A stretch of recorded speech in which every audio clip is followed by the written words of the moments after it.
What's happening, everybody? Welcome to the quad. It is October 27th. We are on the eve of Halloween, and nothing scarier and undead than talking about a very scary and dead game. No, I'm kidding. Today we're doing the episode on Starcraft 2, so welcome again if you're not familiar with the quad. This is a weekly talk show that we do every Friday at 7 p.m. Pacific.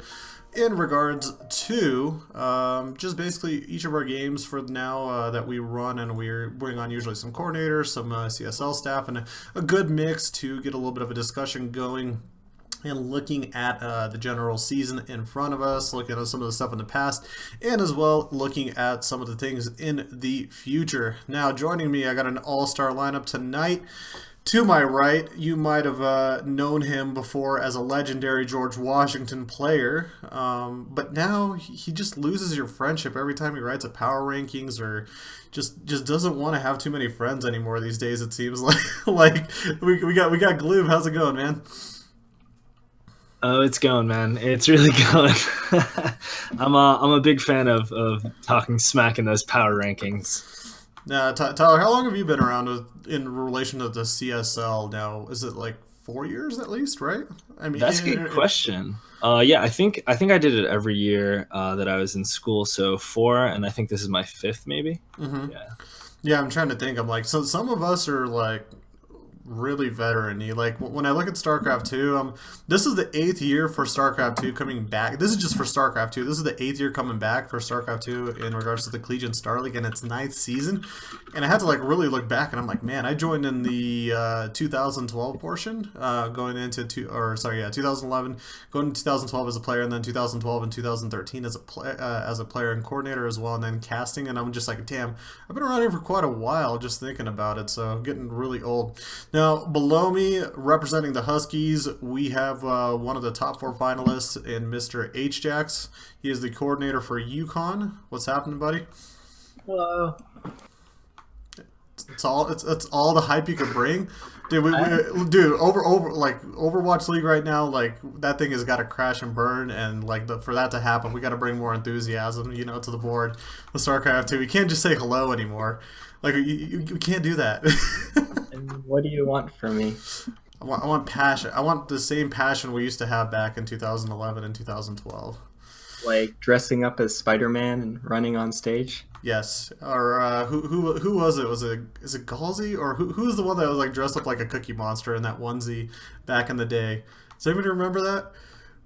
Are you guys like too young for that to happen? Like in the middle of like an MLG, I'm like watching a game on stage. I look to my right, Rhett's playing. I'm like, I wonder who's Rhett's playing. You see some kid sitting in a Cookie Monster outfit. It's like Galsy, whoever the Cannon Rusher was back in the day. It was just some of the funniest stuff ever.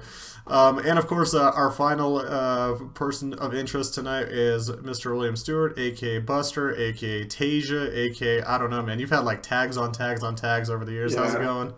Pretty good. On Reddit, I'm Sidus Knight, SIDUS Midnight. Just here just for the good word of Avillo. Of course. I like that. That's my risk of like bringing anybody on from Waterloo. It's just like, I'm like, as soon as Power Pro is just like, yeah, bring these guys on. I'm just like, I don't know. We'll see. So, want to welcome everybody in, of course. Yeah, go ahead. No, I was going to say the only Cannon Rusher that is really of relevance is Combat X. Combat X. I'm trying to think of all the famous Cannon Rushers NA has produced. So we've produced quite a few of them. Who was the one? And I feel like I was on the team during the time or right before then. He used to be on Quantic. Bubbles. Does that sound right? I think it was Bubbles. The guy that Cannon Rush, Coach Park or whatever. Yeah. Printf is screaming at his monitor right now. Look, I know. I look at Printf. Though I look at Printf, he gets pretty creative with his Cannon Rushers. He doesn't just commit to Cannon. He does like proxy robos. He does all sorts of weird junk that I can only just like imagine the level of tilt you have to try to like defend some of that stuff. I feel like I've hit him on ladder and like got caught in it once, and I was just kind of like, man, he's good. He's good at what he does. Like little cheesy, POS, but yeah, like it's cool. He's got it down. You got to have your own thing sometimes on ladder. All right, guys, we got a few topics that we're going to cover today, and the first one is going to be StarCraft 2. Obviously, makes us 8th year returned and ninth season in the Collegiate Star League. Is that pretty amazing just to think about the longevity of this game so far? And the fact, I mean, obviously we have a little bit less teams going into this year, but that's pretty damn cool. Like, obviously Brood War's been around a while longer, and it's making its comeback into the scene this year as well. But I mean, StarCraft 2 still holding up. I didn't think this would happen.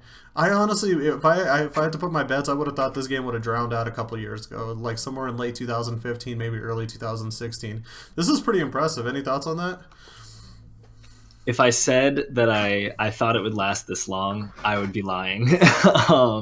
Yeah, no, I definitely didn't think StarCraft 2 is going to be kind of keeping up the popularity, and specifically CSL StarCraft 2 has been kind of chugging along at an impressive rate, I think.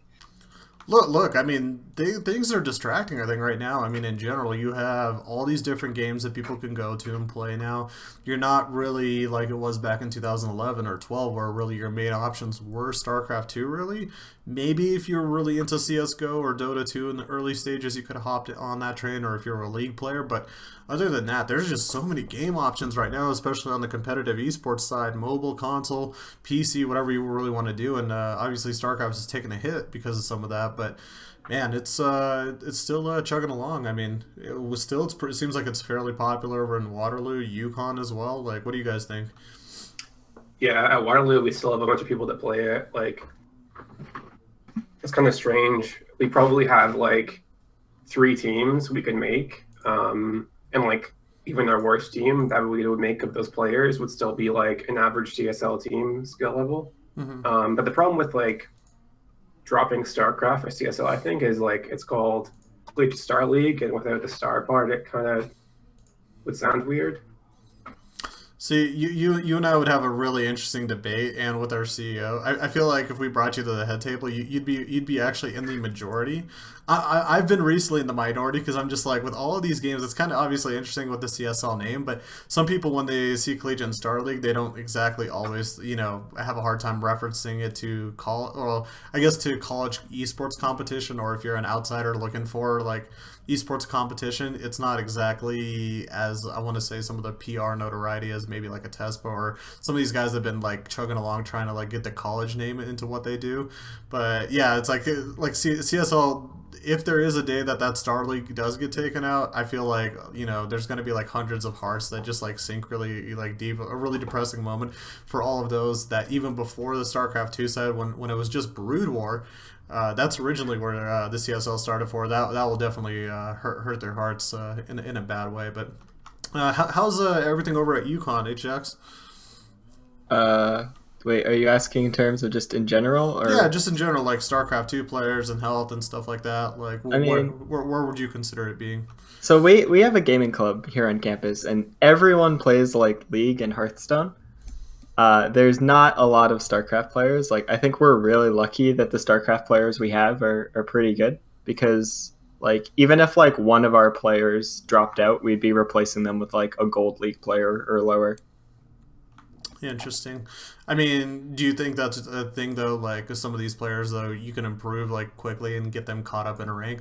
I feel like obviously the skill boundaries in StarCraft 2 have kind of changed as of late, or the past couple of years, where you could pretty much improve maybe a little bit quicker and kind of jump up through the ranks. Like even now, as a former, not to like blow my own horn, which I'm about to blow my own horn, but like as a Masters player, like I have to try really hard to not be in Masters. I want to say like even in Diamond 3, like the level of players, I'm just like, I look back and I'm like, I wonder what you guys would have been back in like Wings of Liberty or early HOTS, because you see there's just a lot of like poor mechanical use and just quick, on my end I always reference them back to like economy. Is just you get so much money and you have the capability to transition, build up really fast, everything, and so it's a little bit easier to maybe get into battles or like open up opportunity for yourself to win games compared to what it used to be like. There isn't as much risk reward, if that makes sense. But yeah, I feel like still though a majority of the SC2 field though is still very high level and talented for what it was,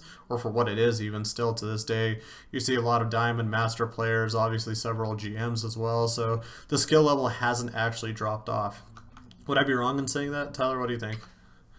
No, I mean, I think that's pretty accurate. I mean, maybe back in the day we had Suppy. Nowadays we have Jon Snow. I mean, you see Jon Snow playing, on the big screen, Mm-hmm. I guess, and you saw Suppy back in the day playing in those kind of big tournaments. In terms of like GM, like the kind of GM pool we have, I don't know. I'm not as confident about what it was back in the day, but we have a lot of GMs in CSL now, Well, which it feels like it's like trading in. Like for every raise that we lose, we get another GM back, and in yeah a sense. So it's kind of fluctuating, but it's not going away. We still like have a healthy amount of top players. And even relative to the time when there was like 60 or so teams, I think there's still a majority of the GM and the top level players that have stuck around. Like the players that we might have lost, I don't think it's hurt the skill level overall for SC2. yeah I think there's At least that's my opinion. yeah there just seems to be less kind of like as the years have gone on, the teams have gotten kind of leaner. Like the good teams have stayed. Like the teams that are gonna make the playoffs or make those kind of money spots, those teams are staying, and the teams that either have lost kind of players, like I mean my school, me and Sugar, we both graduated, so George Washington doesn't have a team. But even if we were to have a team, even last year we kind of had this discussion. How realistic is it for a team with kind of our quality of players to do well?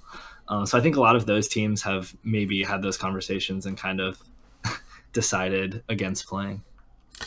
Possibly. I agree with you. I'm just trying to like look back. I feel like if those that are playing SC2 and could form a team, they'll play anyways, for the most part, just because there isn't really many other opportunities. I want to say for collegiate StarCraft players out there.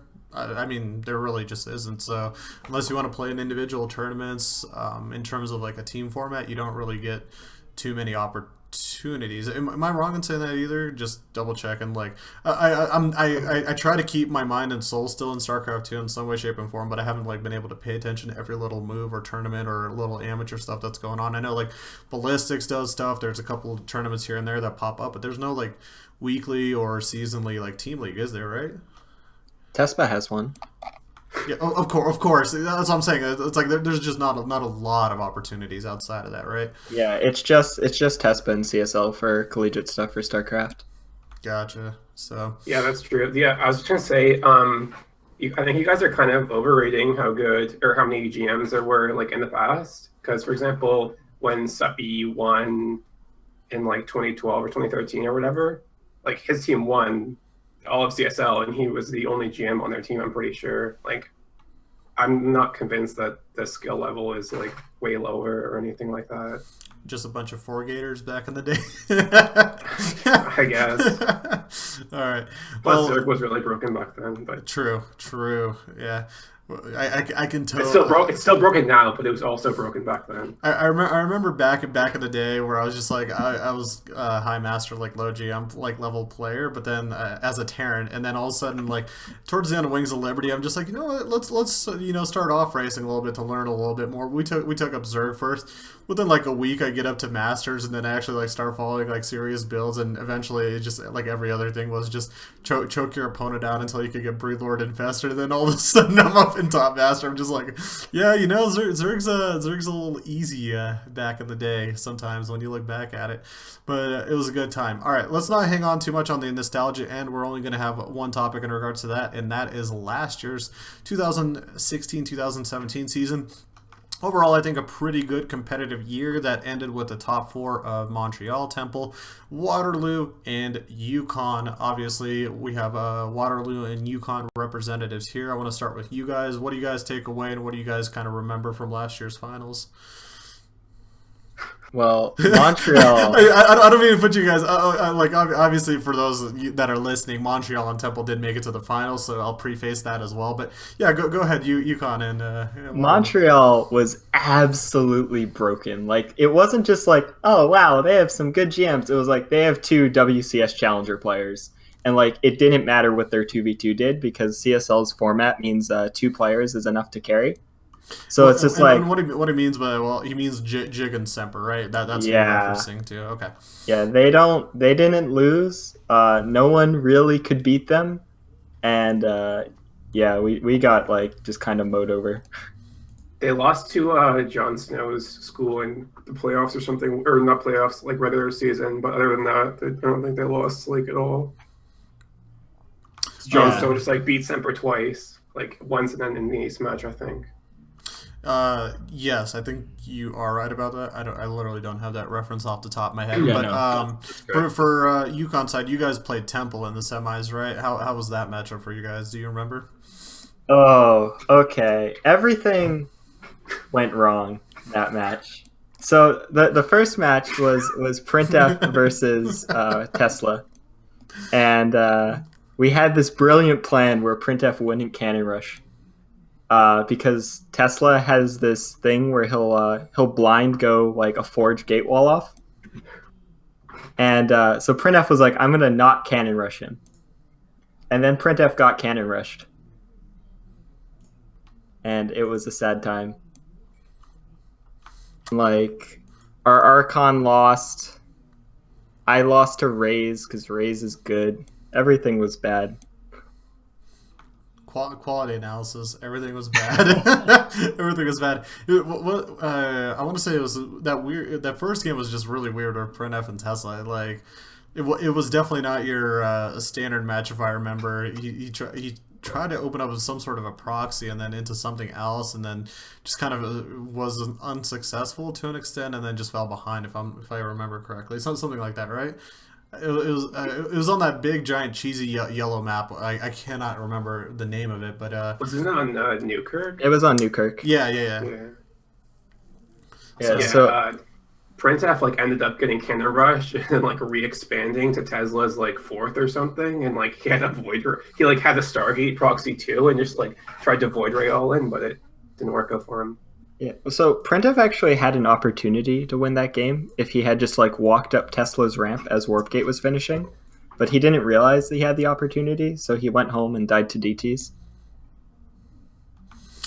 Unfortunate, right? Well, I mean, hell, to an extent, PvP can be a bit of a coin flip like that sometimes. So, got to be obviously do your best to scout and do everything that you possibly can. On the side of Waterloo, you kind of mentioned Montreal was just a tough team, right? I mean, Yeah. I mean, So you can try I to do what you played. can, but yeah, go ahead. Let us know. Yeah. All right. So I played against Semper, and obviously I lost, but like going into it, we actually prepared super hard for him because we found a VOD of Poke Bunny beating him with this like very specific build. So we practiced it a lot, and like during the game against Semper, I actually got ahead. It was in a good spot, but he's just like so much better than me that I ended up just like flying like 6 medevacs into Marines and like lost them all. The entire idea was just like do the TVT thing where you load up your entire army into medevacs and like That, do that, drop was the that was the one on you, Kirk, right? Where you guys were like, yeah. that we actually have like that was one of the highlight tape games where you just see like the highlights, just like medevacs, like two set, Mhm. like both of you guys just zooming medevacs all over the place, trying to get like a boost opening spot somewhere. That was actually probably the best game maybe that we had all weekend long in terms of StarCraft 2. It was just really exciting because you guys were both Marine tanking it up and just zoom dropping all over the place wherever you could find an opening, but. Yeah, so Semper, he's a good player. He's not bad. He is not bad, to say the least. Both teams ended up losing 3-1. Obviously, in the end, Montreal ended up beating Temple 3-1 as well. So we kind of had a little bit of a quicker day in terms of StarCraft 2. What was your guys' takeaway from Toronto? Tyler, you were even there as well. So, is there any takeaways or anything cool that you guys, did while you were in Toronto, or something cool that you noticed, or even the event being kind of like in a movie theater? What are some of the takeaways from that? I was absolutely not surprised with the result, which I think very few people were surprised with the result. I mean, I'm close to the Temple guys, so it was cool to hang out with them, and I wanted them to win, even though I knew they weren't going to win. But yeah, no, it was really cool being in the movie theater and kind of seeing the games on the big screen. That was all really nice, and there were some interesting games, especially that first game. Just kicking it off with that game with Tesla and Printf was I can't think of a better way to to kick off a series, but yeah, it was a cool time. I had a lot of fun there. I'm gonna keep it kicking off to you guys. You know, I mean, like I've been to Toronto before. Like I live like 2 hours from it or whatever. So like that was normal. Was it like an interesting experience though to like play like in a movie theater or like that? Like overall, like is there any like cool takeaways that your team had? It was cool meeting people that I've just like seen online. Like for example, online Tesla or whatever is pretty huge douchebag, but he's actually like pretty nice in person, which is weird.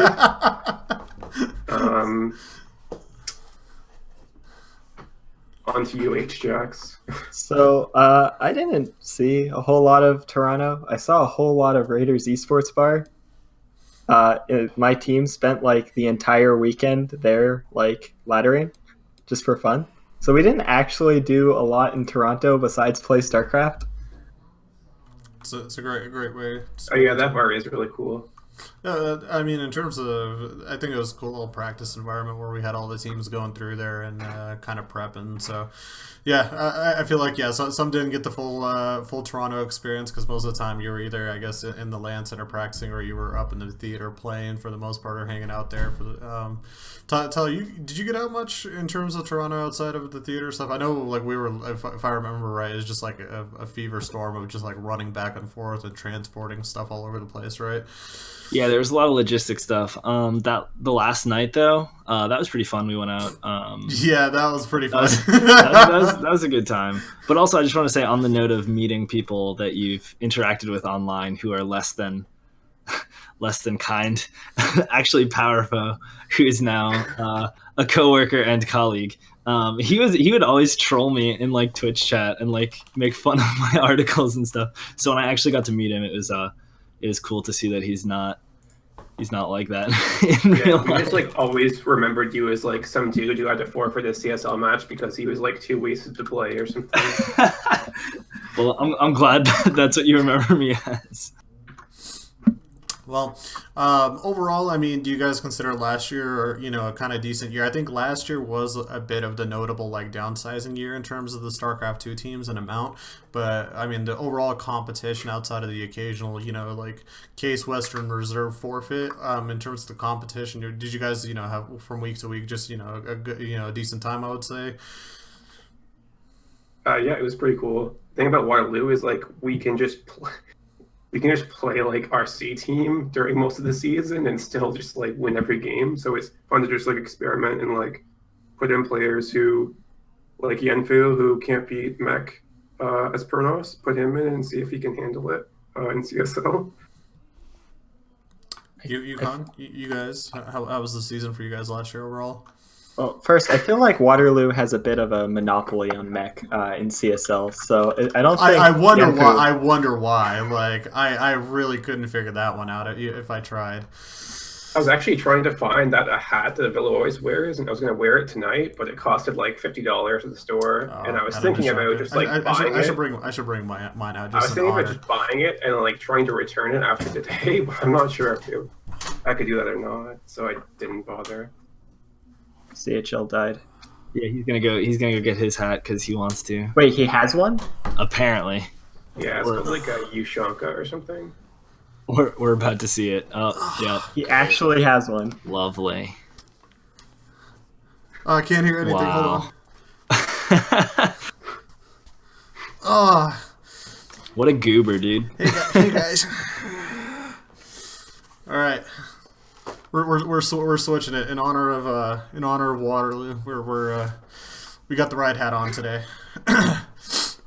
I beat Avillo on ladder this morning, and then like who hasn't beaten Avillo on ladder? On Mech Depot, I saw that on the stream. Yeah. Oh god, don't watch that. I played like crap. But then like 3 games later, I queue Riddler on his Avillo account and lose. Yeah, I thought Avillo was good. He was in a good spot for you, I thought, but Mech is just like really bad against Protoss.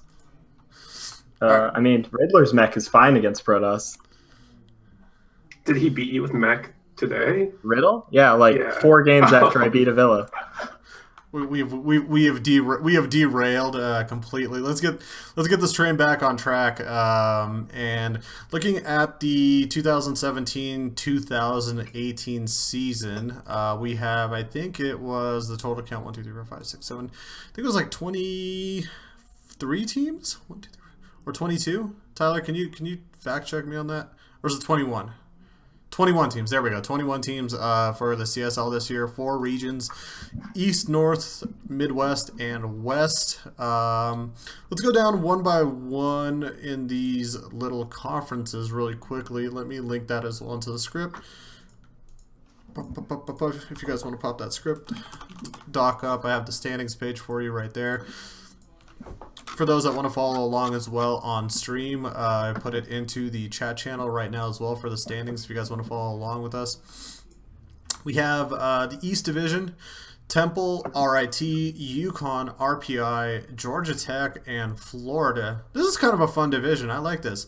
Temple obviously returning this year with Kevin Durant joining their team, which we can get into a little bit.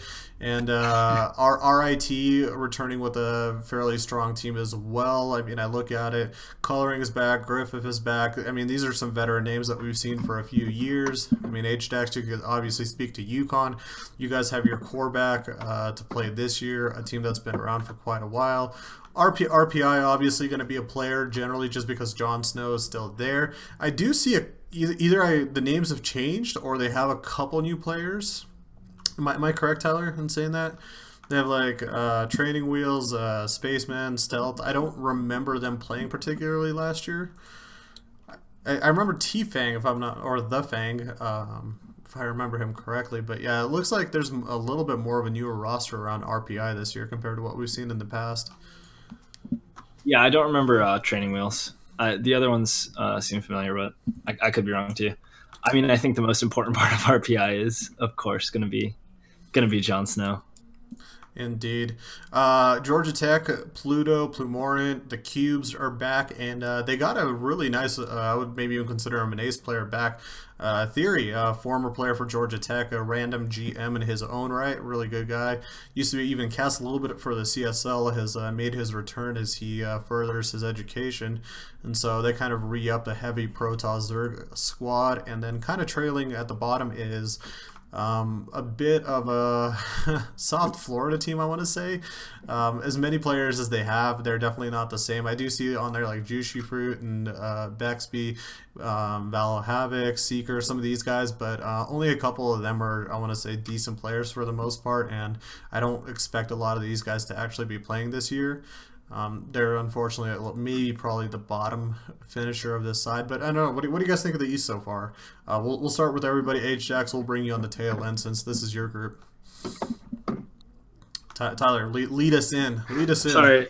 Yeah, no, I mean, I think University of Florida is definitely going to be coming in last. I guess they've done all right in the past, but they've often done all right with some kind of scheming and like DQing and other scumbag tactics. If you can't tell, I'm not a big fan of the University of Florida Starcraft team. GW has some history with them. Temple, I think, on the other end of things is should be taking the first place spot. In the middle, I don't know. I'm partial to Yukon because they have the same squad as last year and did well last year. RIT, I mean, they lost Poke Bunny, so I can't see them doing anywhere near as well as they used to. And yeah, having Theory back in Georgia will make things interesting. I mean, I don't know how much he's been playing, how much he's been practicing. So I guess that could go either way, but I mean, either way, he's gonna improve the team. And any thoughts on that as well? Me? Yes. Oh yeah, sorry. To answer your question, I think Theory plays quite a bit. Like I've hit him on ladder pretty frequently, so I think he's in like pretty good form. The thing I kind of want to see is how good Suppy will be, because like he has this weird thing where he's always really good, but like he'll take like month-long or like 6-month-long breaks and then just be rusty for like 2 weeks before hitting like god tier level again. So if it times out properly, he'll either be like really good or like an average GM or whatever, depending on how rusty he is. Because I know he's like in med school or something, right? So I assume he doesn't have like a ton of time to play. Tyler, go into as well the whole Suppy joining. How is Suppy technically on Temple this year? Do you know this story? Yeah, so I mean, I know he goes to a school that's I forget if it's very close or It is. actually affiliated with. It's like Temple. within like 5 miles or something like that. Like it's pretty Yeah, close. and it's a very small school, so that kind of This was about one of the most questionable adminning moves I think the CSL has ever had. I'm like, even for me, I looked at it, I was just like, do we really want to allow this? And eventually it somehow got approval. Obviously, this keeps the Temple Starcraft 2 team alive, but it just allows them to be almost just as strong as they were last year. I don't know how you want to exactly, shift a comparison of Race and Suppy, what one brings to the team that the other might not, but you're getting, you lost one talented player and you brought a really talented one in, so this is almost a golden egg opportunity for Temple if they are going to win, maybe a StarCraft title. This will probably have to be the year, unless Suppy plans to keep attending school for the next like 12 years. If he's like a JT Barrett over at Ohio State, just a forever quarterback sort of in a sense. So I don't know. Do you think this is kind of like a do or die for Temple this year? Probably. I think so. I mean, they've come so close. I mean, they almost didn't have a team this year, as you know, losing Rays, and it was only with the addition of Suppy that they were able to have a team. Because I know their next best player, who we saw in the finals last year, actually is like a Silver League like friend or like roommate of someone. So it wouldn't really make sense if they had to play with like that kind of roster. But having Suppy obviously totally changes that equation. H-Jax. This is your group right here. How are you feeling? So the only team that UConn even had a chance of losing to was Temple, and we did lose to them when we played them last week. It was 2-3. But our team, I felt like, could have won that match. None of the other teams are even threats in our group, like not even close. Ooh, yeah, take that. Hope Yeah, our it sounds RTRP super and Georgia Tech are listening. So like oh, sorry, go ahead. So like we played Georgia Tech already. We won 3-1. Like RPI only has Jon Snow, so like he'll win his games and the rest of their players will lose. RIT lost Poke Bunny and he was the only like good player, like GM level player on that team anyhow. So like it's really just like for this group, it's like us and Temple. And when we played Temple, Printf beat Tesla, and Turkey Dan beat Centaurwa. So we got 2 points like that, but we lost the 2v2, which was like the critical thing to win that match. Because I was home that weekend playing on a laptop, and I queued Suppy for both games. It didn't go well. Yeah, always could be a little bit troubling. I mean, H-Jax aside, we're not going to include you in this prediction, but who do you guys see? Who do you guys see coming out of the top, out of the East? Personally, I see obviously either Temple or UConn. No offense to H-Jax, but most likely Temple, just because of the current standings and that they are in place. Oh yeah, they're going to get out first, right? Because it's round robin. Yes. And they beat us, and they are not losing to any of the other teams in the division unless they don't show up. Tyler, Buster, what do you guys think? Yeah, I mean, Temple first, UConn second. I'm as confident about that as I was about Montreal winning last year. It's like to change that order would just, I don't know, why? Like normally I would say UConn first. Like, okay, if Temple didn't already beat UConn, I would have guessed UConn, but like obviously they can't get first now, as explained by H-Jax. Cool. Well, I think we got that group down. Let's move up to the north, where we have Buster's group here. Waterloo, Simon Fraser, Ontario Tech, Michigan State, and McMaster.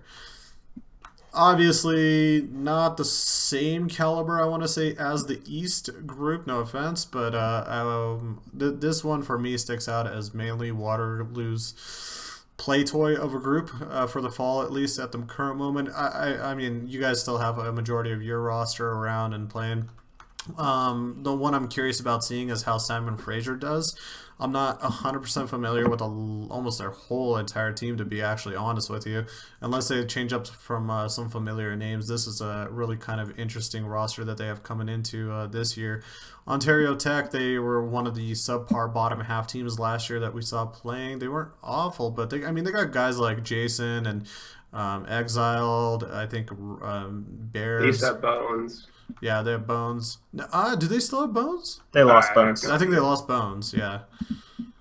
I see Zero still playing for them. So, like, they have an okay roster, but it's one of those rosters that's, unless they get a favorable matchup in the 1v1, they're most likely going to be mid-tier to somewhere towards the bottom side. Michigan State's coming back this year, it looks like. They don't exactly have as much of their roster, but they got McSwag, Drowsy, who else? So Shavatombi, just a lot of these guys that I'm not like 100% too familiar until I actually see them on stream and how they play. Won't get a good feel for it. And then McMaster kind of trailing on the backside, 0-2 right now. They have Bob Jones, Kaiser, Hitchhiker, Maria, and the Willie Q, and another team that I'm just honestly not too familiar with at the moment. Is there anything that we could take away from this group? We'll start with Tyler. Yeah, I mean, I think Waterloo should win. If Waterloo doesn't win, I'll be upset because one of the few things that I think I'm capable of doing is just predicting very easy things. So please, Buster, do your job. But yeah, no, I think, you know, UOIT, they have some heavy hitters. The rest of the teams I'm pretty indifferent towards. Like, I don't think they have a chance of going far, so I don't really, you know, bother too much to look at their roster too in depth. That's really my thoughts on the North. H-Jax? So one name I recognized when you were looking through the teams, MSU has Tambi. He's like a low GM Zerg. He's not bad. No. But like with the format of CSL, right? If you have one good player and a bunch of like silvers, it doesn't matter. Like you won't win. That's why I miss like stuff like GSTL and stuff like that in Pro League, like more team leagues. I think that'd be a lot more diverse and fun for at least like the pro scene as well, not just for the CSL side of it. It'll at least create a little bit more parity on the side of it. I mean, Buster, we'll let you, you know, decide for your own group. Feel free to openly be. Yeah, so I think McMaster will probably get dead last. So the thing is, like, we played them and beat them already, but they wouldn't let us obs their games because they thought we were going to cheat, even though we put in, like, all of our low master and, like, people who couldn't beat Mech as Protoss, those type of players. We put those in against McMaster, and they still accused us of cheating. So I hope they get dead last. I think they will. That's my thought. That's bold. Wow. Okay. Yeah. I mean, obviously, accusations like that do happen. So you know, it is what it is. There is one player in particular that draws some of that potential criticism, but we're not gonna worry about too much about him. So he has had that track record on the SC Reddits for sure in the past. I know exactly who the accusations might be heading towards, but overall I think we have an agreement that Waterloo's most likely going to, at least on the fall side, finish at the top of the North. Not too tough a division for them to handle. Let's move on to the Midwest. An interesting division of long-time SC2 teams. We have UC Austin, Washington, Chicago, Illinois, and maybe the only quote-unquote newest team would be Southern Illinois University. Obviously, SIU, very passionate as they are, they're not, I want to say, of the same caliber as the other four. UT Austin, definitely not the same UT Austin we've seen at the past, but they still have guys like Isaac, GT or Sneezer, Sanguine around if they technically need him, Cobalt, all those guys. We look at Washington, they have, if the website loads up, there we go, Garage Door. One of the oldest 2v2, I want to say, snipers from years ago, even almost like a year after I quit playing. So JXP, Scars, or Forked, I guess, if you know him a little bit better. Lamb Sauce, aka Shy Little Zerg. So and Zeal 2 as well. So they have, Washington does have a little bit of firepower on their side. We look over at Chicago. We saw him there. We saw them play this year already on stream. Tagged, oh my god, a banana. And they have a few other new, I want to say, players, like Jivon. I don't remember him playing exactly last year. Godot, or aka Suyun. And then as we move down towards Illinois, another kind of veteran team that we've seen in the CSL, they have a fairly newer roster for the most part. Frost, Krillmon, Valdoja, Neverland, and Heavenly Aegis, if I'm pronouncing that correct, or Arias Colby G as well. A little bit of a newer roster, but some of these teams have been around in the CSL for a long, long time. I personally don't know exactly what to expect out of this group. Tyler, do you have any thoughts? I don't want to, I feel like all of my comments about teams have been like caustic, but no, I mean, if you've read any of my region reports or top 10s or anything for the past few years, I've always kind of made fun of the Midwest for being by far the worst region. With University of Washington, who used to be in, I think it was the West. I guess it's slightly different. I don't expect University of Washington to do too well, but it's not since the days of Team Light. Literally, that's what Washington was back in the day. It was literally Team Light. Yeah. So it's not the same. Not the same squad. Right. I think, if they win, though, it'll make me happy because they're not really kind of a Midwest team, so I can continue to talk smack about the Midwest. Other than that, I mean, University of Chicago lost because they put Banana in the fourth match, and so they just lost 3-0. They didn't have to lose that game, I don't think. But, yeah, so I'm kind of disappointed in University of Chicago just for that kind of like pre-game lineup strategy fail almost, but the Midwest is not a region that I think I don't know what they're doing. I don't know what they ever do. Wait, how would they have not lost if they played Banana first or something?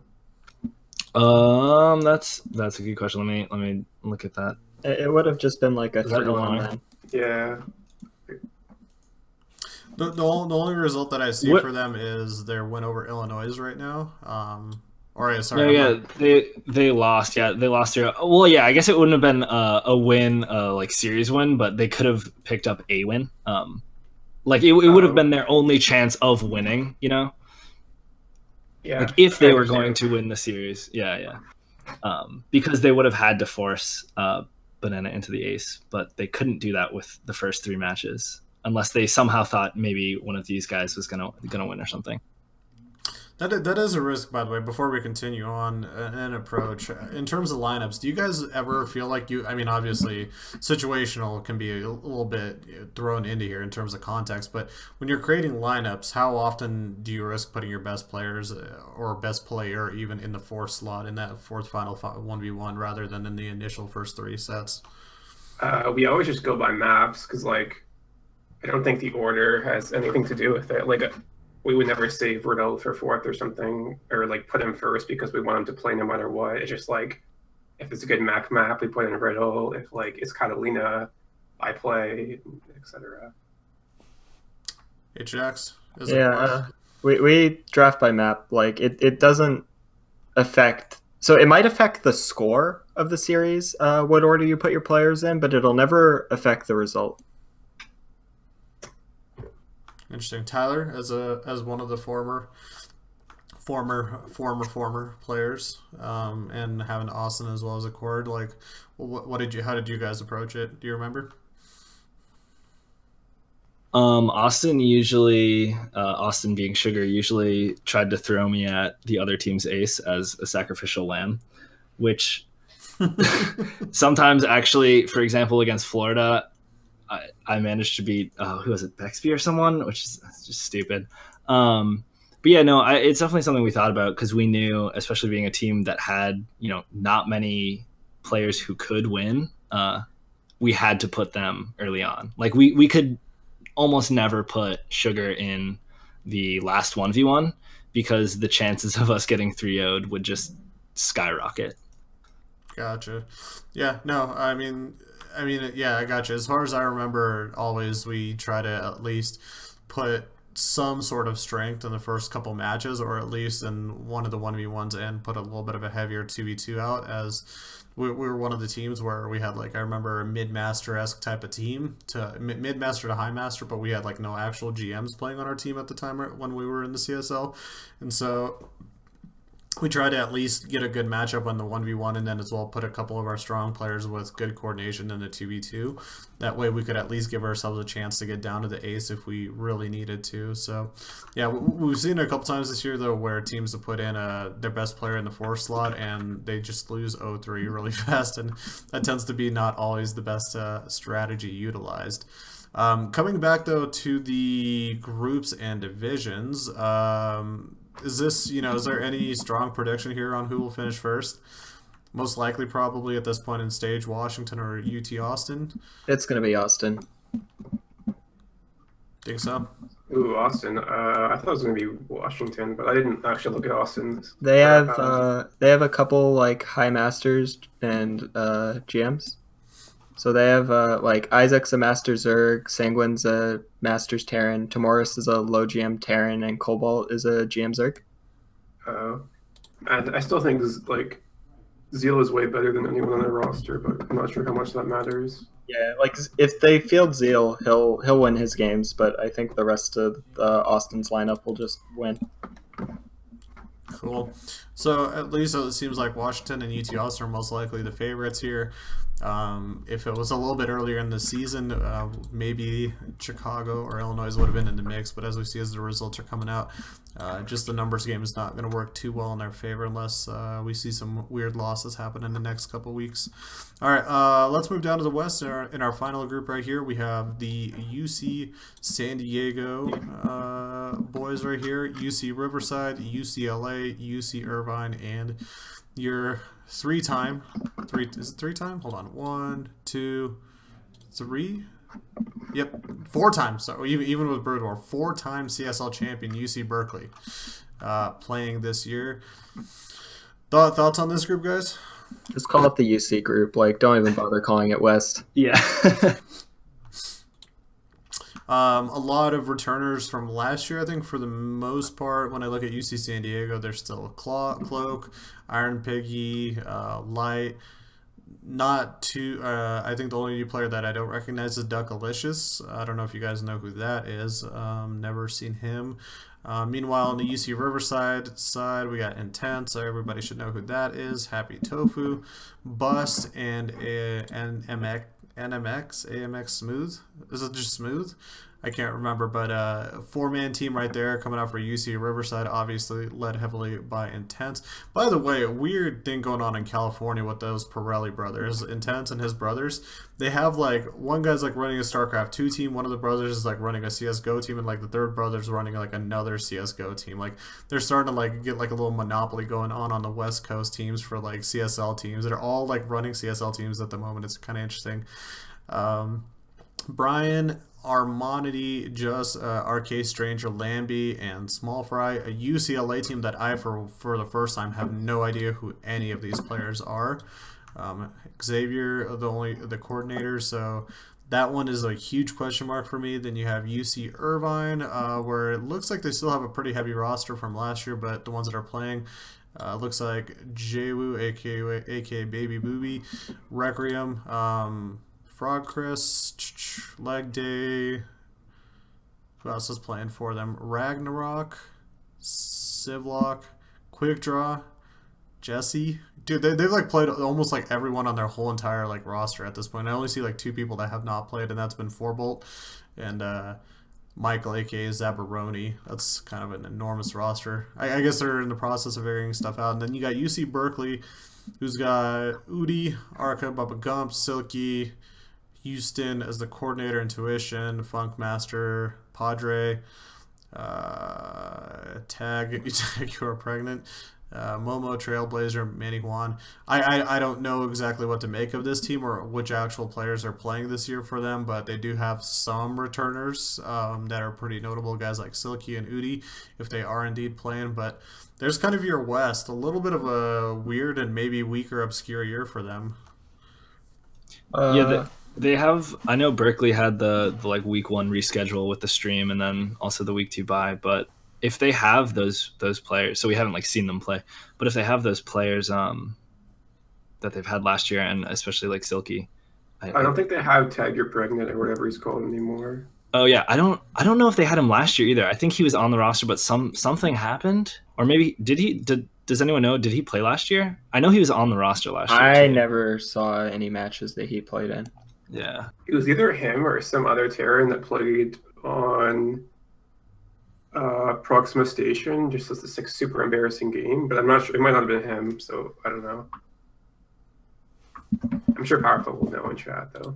Yeah, he got it. He said he played in the playoffs and lost to Tesla. Help us, Powerful. Channel your energy. So if they have Silky and Tag, that's good. I mean, that's like the classic 2-player, CSL strats are viable. Yeah. Right now, I think, assuming Berkeley has their like all the players they have on their roster. If they don't have Tag, this changes. But if they did have Tag, I think they would be in the top 4 for the best teams that are playing this year. But even without Tag, like having Silky and Padre is pretty good. Because Silky's really good, and I think Padre's like low GM. I mean, just alone having the 2-player strat, is that enough to get UC Berkeley through the fall portion of the group? They're winning this group easy. Oh yeah. No, I think Berkeley will come out on top. I think, I don't know, maybe San Diego. UCSD is going to get second. San Diego second. I don't know. I don't really know about the rest just, of them. For me, like, it's weird because I feel like UCI should be better off, but they're already 0-2 right now in the season, so I don't really know how to analyze that particularly, like why that happened. If I look at have they actually played their matches? That's a good thing to take a look at. Did they play actually against UCLA? They did play against UCLA. They used Quick Draw, Jesse, Dylan Fear, Leg Day, and Civlock. Well, part of it is because they could be testing their roster a little bit and trying different lineups, but a lot of these players for UCI I actually don't recognize too well. And then there is a game where Four-Ball played himself, and then they kind of had their 2v2, but they ended up losing to UC San Diego. Is probably, most likely with UC Berkeley finishing first, UC San Diego a second placer in this group. Unless UC Riverside can somehow get a good match off on them. Because UC Riverside does have Intense, so for what it's worth. They have no one else. Yeah, plus, I don't know, isn't Intense like retired now? Yeah, but he was really good. He was a pretty decent level GM player from at least in the past. So for what it is worth, for at least the CSL level of competition, if you do get a favorable matchup and you put him in the 1v1, get a win, maybe get a lucky 2v2 or a decent 2v2, you can send the series into an ace match, and something like that in a division like this where there's, I feel like, enough question marks. Maybe there's a chance that they could find themselves as well in the top 2. Is that that's possible, right? Like, it really depends what caliber the rest of their players are, right? Like, if it's Intense and 3 bronzies, like, they're gonna win the games that Intense plays and lose every series because Intense can't carry hard enough. Like, I don't know any of their other players, so I guess it depends, like, how good they are. Tyler, any additional thoughts that you might have on this? I don't know. Yeah, I think I get a lot of my Starcraft news. Just I guess Starcraft analysis stuff from our boy Powerfo. And yeah, he seems to think UCSD is the second best team, so I'm inclined to agree with him. They have, I don't know, I'm not gonna try to pronounce this guy's name. It's Longzies or something. Who is top 100 GM, but UC Berkeley, I think, should definitely be first. If there's anything I can say, like, I love the easy predictions, so I'm just going to go ahead and confidently say UC Berkeley first. For the rest, I'm not going to confidently say anything. Gotcha. All right. So yeah, basically, for the most part, we got UC Berkeley. Looking back at it, looking at the East, top 2 finish for Temple and UConn. most likely just a top 1 for Waterloo, at least in regards to relevancy.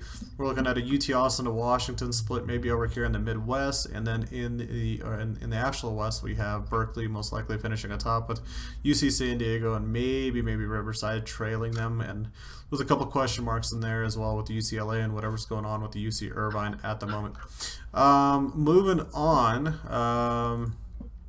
We kind of actually already covered this topic in terms of how SC2 is holding up, so I don't think we really need to go back at it. Have you guys been watching BlizzCon today? Oh yeah.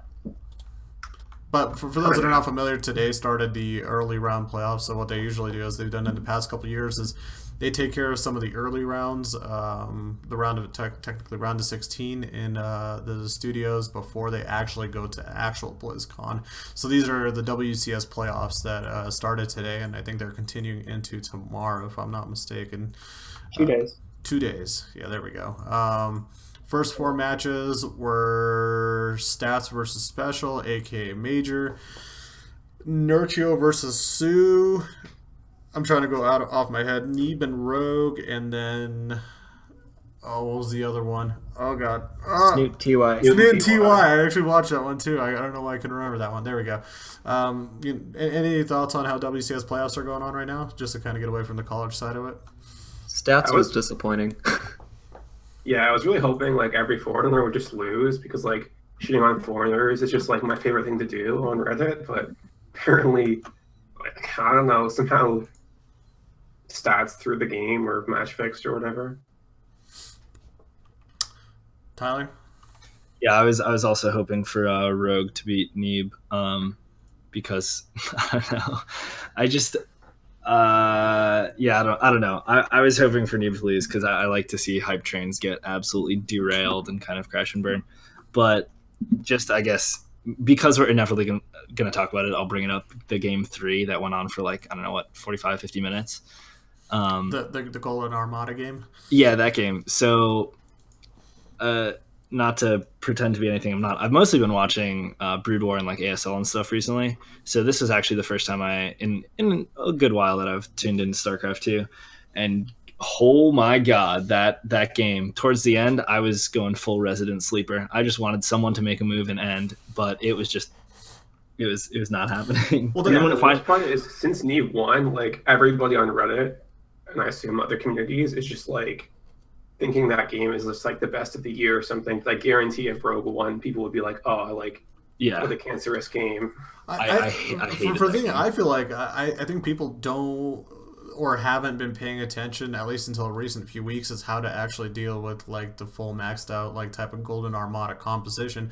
You're only seeing it recently with guys like Stefano, recently as well. A lot of the Korean Zergs figure out that this comp really kind of took me off guard, and I think it was really cool where you see Broodlord, Infestor, Corruptor, and a couple like Ultras in there as well.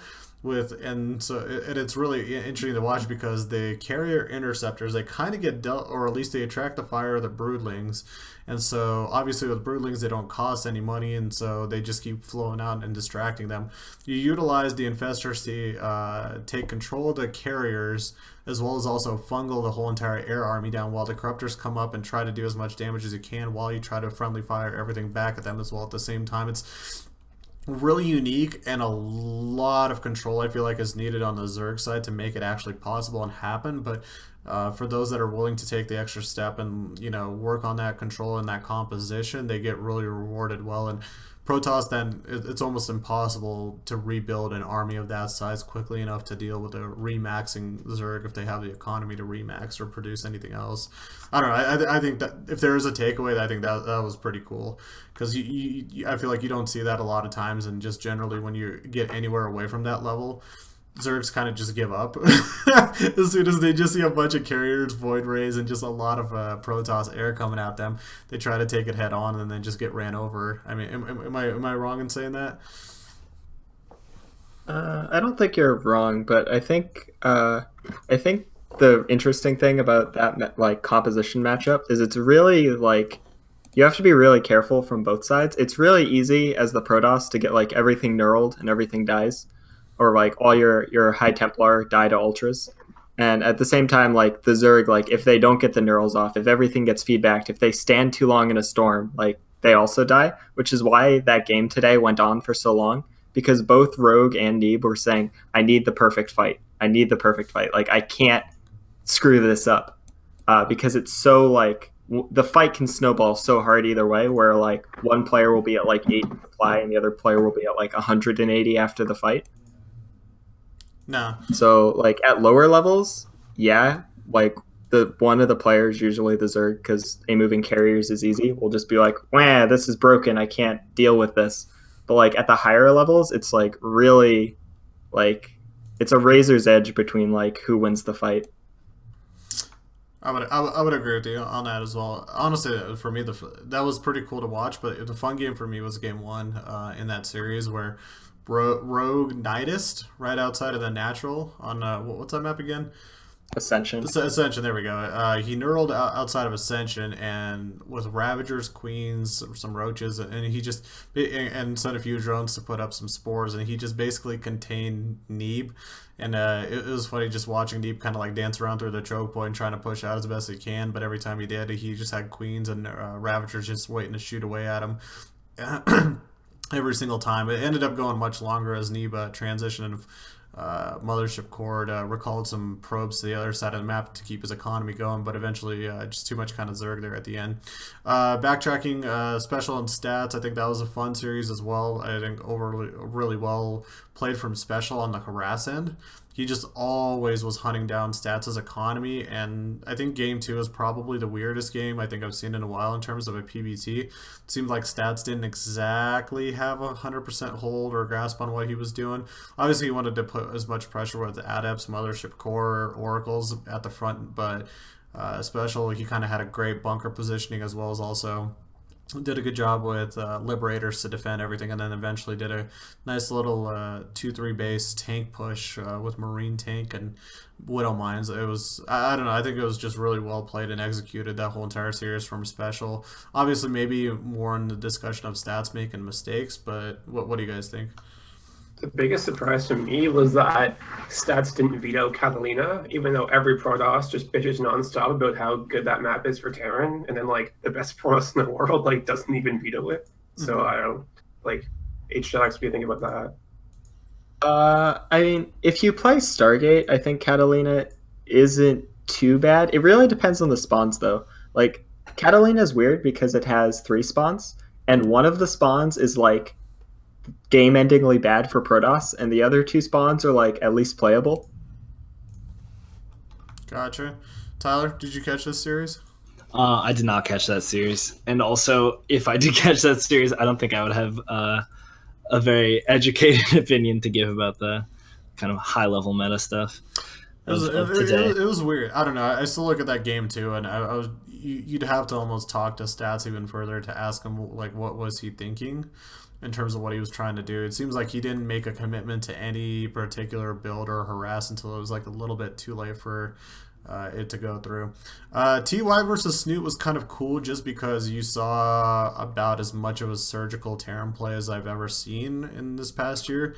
TY just did a good job of not, I don't want to say he overwhelmed Snoot at any point, but throughout the game, he just picked them apart little by little, took really good fights, traded well constantly, prevented eventually late game expansions, and there, obviously for those that aren't aware, Snoot, he's sick, he's not really feeling well, stuff like that, but still to an extent, I think just TY for the first game of WCS playoffs, getting into BlizzCon, this was one of the better performances today that we watched in all-around play.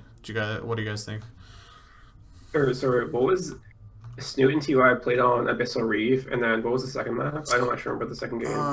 What was it? See, when you guys actually start asking me about map names, this is when you start losing me, just because I don't play enough these days. You can just like describe what it looks like if you want. It was Interloper. I think it might have been. Okay, I think I shouldn't see game 2, but game 1 was like TY's multitasking is super sick, and then the second thing he does that is weird is he builds like way more SCVs than you're quote unquote supposed to. He'll go up to like 90 or something, but then he constantly trades so much that it actually is worth it, like to have that extra economy because he never maxes out. So having less supply in his army doesn't actually take away from anything. And he's like the only Terran that does that, which is pretty cool to see. And so, it's like sometimes he looks really dumb doing it if he gets late game, like max versus max, because his army is really small. But against Snoot, it worked out well for him.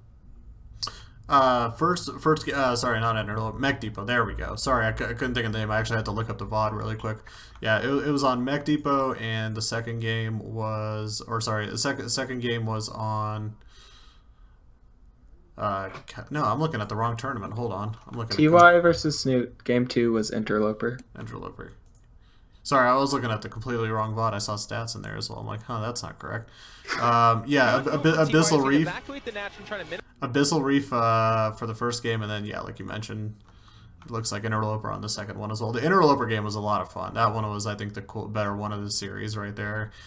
You saw basically almost every typical typical composition out of Zerg trying to defeat Bio out of Terran and just wasn't able to do it. And especially with all the late game Zerg that you saw, I think TY handled it really, really well. Great map control, great positioning.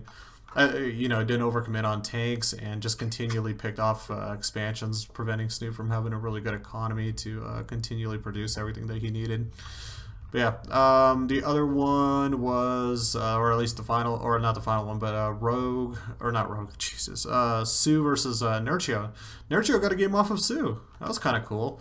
I mean, a lot of that was, from both players, early one-base link play, or that was just overwhelming amounts of two-base link preventing thirds from going up. Mainly that was game 2 and 3 for Sue, where he got a lot of ling pressure, kept denying thirds, and then eventually transitioned to roaches before Nurchio had enough to deal with it. I don't know if there's like terribly too much ZVZ analysis to go into that. Any thoughts? So I wasn't under the impression that Nurchio has been like particularly active in practicing. Like compared to like players that like seem like they're putting a lot into it, Nurchio's like he streams sometimes. Like his performance at tournaments hasn't been amazing this year for the most part. And then he took a map off of Sue, which was nice, especially because I think it was the first game of the series. But I think after that first game, like from that point on, it kind of looked like I expected, with Nurchio just like being worse than the people he was playing against. Any other thoughts, boys? I know that Nurchio used to be like not full time and still be like a couple years ago he was still in school and was still competing at a high level. So it wouldn't surprise me if he was still good despite not playing a lot or whatever. But I don't know. I've never been a huge fan of him playing. Like I've always been surprised by how good he was, like relative to like when you watch him stream, you can see his mechanics and stuff. And I never felt that they were that impressive. So seeing him do as well as he did was always surprising. Gotcha. Well, that was day 1. We got one foreigner through. The dream is technically still alive. Going into tomorrow, they have another set of 4 matches. I think this is probably going to be maybe the better day, I want to say, out of the competition. We have Dark versus Kelzer to kick off the day, then Hero versus Elaser, and that is CJ Hero, not Liquid Heroes, if you guys remember him back in the day. Innovation versus True, which will probably be the highlight match of the day, and then Gumiho versus Cyril. Any predictions? We'll start with you, Tyler. In my heart, because that's, I think, probably the most valuable thing I can tell you about. I really want the Koreans to win, so of course Dark and Hero in the Group C. But in Group D, actually, I'd really love to see True and Gumiho, because I'm not affiliated with Psystorm, but I know a lot of the Psystorm people, and actually I've hung out with True a few times, and True's A-class dude. So but realistically, realistically, I don't know, man. I don't know. Come on, it's innovation, man. Like, what are you doing? But my heart tells me. My heart. My heart. It's like Montreal Temple, my heart, man. Gumiho Cyril obviously could be a fun one as well. Gumiho, though, right around this time of year really turns it on. And he always seems to, at least through the initial rounds, I want to say, find a way to win, probably. But what do you think, Buster, for tomorrow? I think it's going to be a stomp in basically every game. The only one that I think could be close is Gumiho versus Cyril, because like Gumiho just like random builds sometimes and just like dies. Like I know when he first came to NA or North America for BlizzCon and started playing on the ladder, he lost to like Volts or whatever. in some random game. And I assume that's because Kumiho just like plays weird and can lose to people worse than him. But, like Dark versus Kalazir, I think Dark takes it very easily. Hero takes a laser out very easily. Like the rest are just stomps. Or HJX, any thoughts? I think so. I agree that poor Kellizer is going to have a sad day against Dark tomorrow, but I think a laser has his shot versus Hero. Oh, interesting. What? Any reasoning behind that? A laser is really good when he really wants to win, and he finds really like abusive ways to gimmick people out of games. So like last year at BlizzCon, a laser played Showtime in the round of 8, and everyone was like, "Oh, Showtime's gonna destroy a laser. It's gonna be fine." I think a laser won that series 3-1. He was just playing like this really defensive, like late game style, a bunch of the games, and like just like choking out Showtime with Broodlords. Well, do you see Hero probably going for something like the Mass Oracle openers into Air, or is that where maybe he can kind of catch him if he gets him early enough? Or if he, like a lot of Zergs right now, are trying to deal with the Golden Armada if they get the composition out, do you think that's most likely where the game's going to head? Or is Hero going to play a little bit more of a standard style of play and, just kind of a small air into more ground, immortal into whatever else that he can come up with? Is that, or at least is that where you think that he might find an opening of some sort that could be a little bit abusive while we see the initial air pushes? So I don't think the Koreans' Mass Oracle is as good as Neeb's from what I've seen. And I think Neeb and a laser do practice with each other. So I wouldn't be surprised if Hero plays Mass Oracle if a laser just destroys him and is like, "Oh yeah, I play against Neeb all the time and he does this." Yeah. It's really funny what Neeb has done to the meta in the game over the past like year to two. It's just really interesting, I think. Just people are just like, ah, god damn, he's really good, and like they just sometimes can't find an answer to his play style. I think a lot of people are probably surprised even Rogue won today, right? Like that could that maybe have been considered a little bit of an upset, just because of how hot Neeb has been as of late. Rogue lost that series. No, oh sorry, that's what I meant. Sorry, whoops. I mean, it would have been an upset. Sorry, let me rephrase that. Would have been an upset. So Rogue just won the Super Tournament like a few weeks ago. He's supposed to be like the best player in the world, or top 2 at least.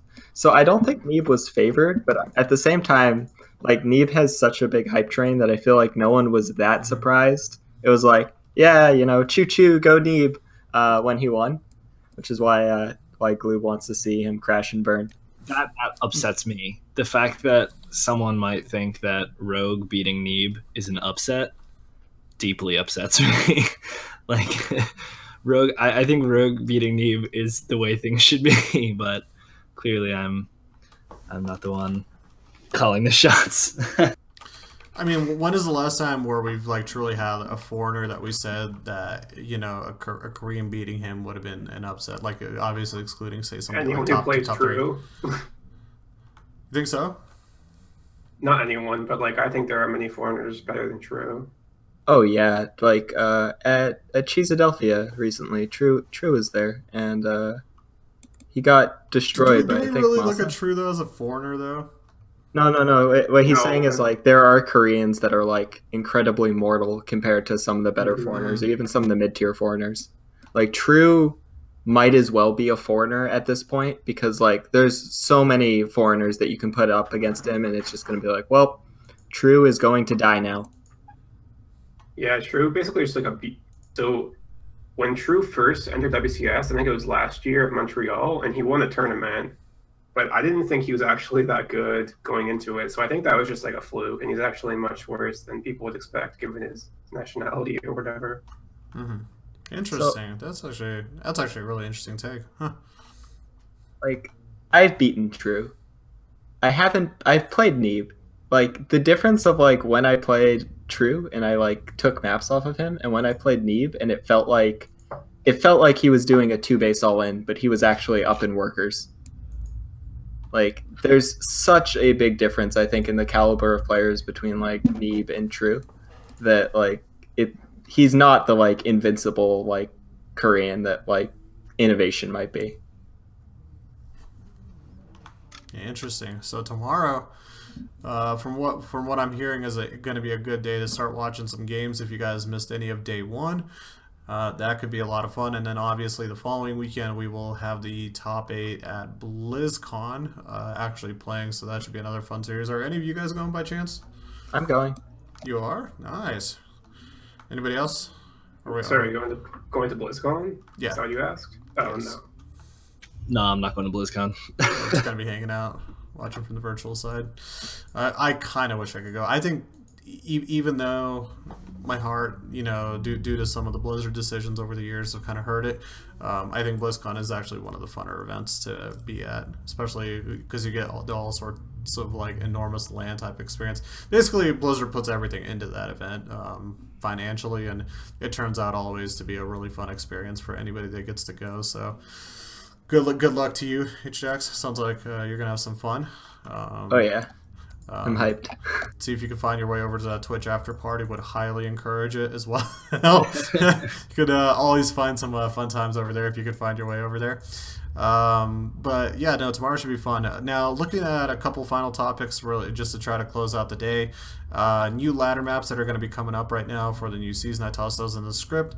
I don't know if you guys had a chance to look at them. Blackpink LE kind of looks cool. I can't remember what map it reminds me of from a couple of years ago, but it looks like a fairly standard 2-player map that we usually see in terms of how it's laid out. I mean, high ground expand, low ground natural, walk out, and kind of make a decision where you want to go with your third and low ground, either low ground closer third or a high ground upper third.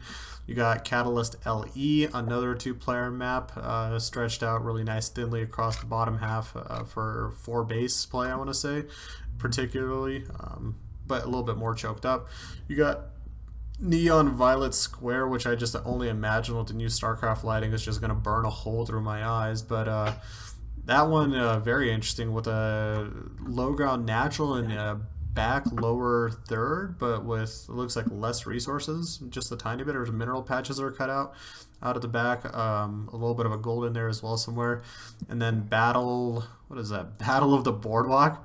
What was that map back in the day that was used in the GSL that was supposed to be like like the Korean beach or whatever it was? Wangali Beach. Beach. Oh, that was a great map. That was a fantastic map. Not everybody loved it, but I think just the aesthetics of it were really cool. It kind of reminds me a tiny bit of it. For the new maps, I'm assuming this is going to come after the after BlizzCon eventually, when the 2017 season 4 opens up. And any thoughts on these newer 1v1 maps? I would have to play on them.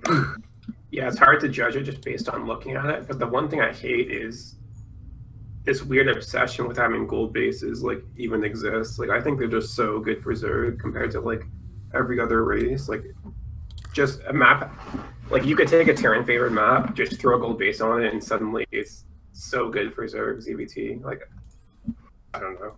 On this one though, looking at Neon Violet Square, it's in probably one of the worst positions though in the map. It's in the most wide open area in the middle, and you're gonna go through 1, 2, 3, 4, 5 bases before, or maybe even 6 bases before you could actually like attain it to a comfortable point in time. At least from the looks of it, there's not a great. It's not greatly accessible, and you're going to leave yourself very out in the open in the front if you're going to do it. Obviously, if you're playing against a passive player, maybe that's where you could find it on a map like that.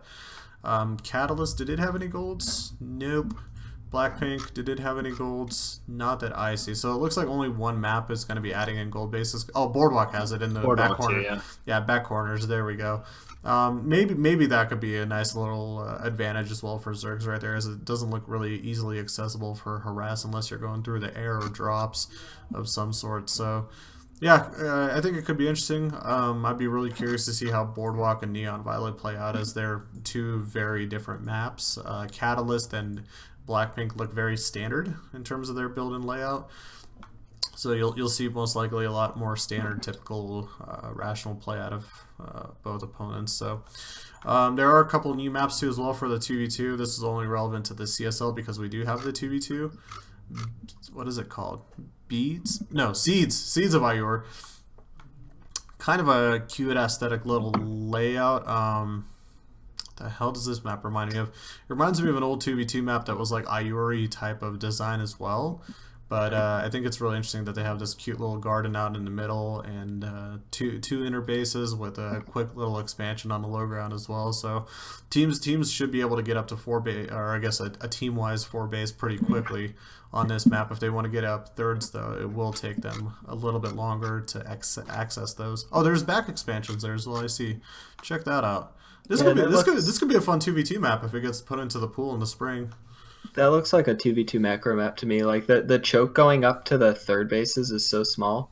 Like I could see people just turtling that up and having 3 bases per player pretty easily. But I don't play a lot of 2v2s, so maybe I'm just an idiot.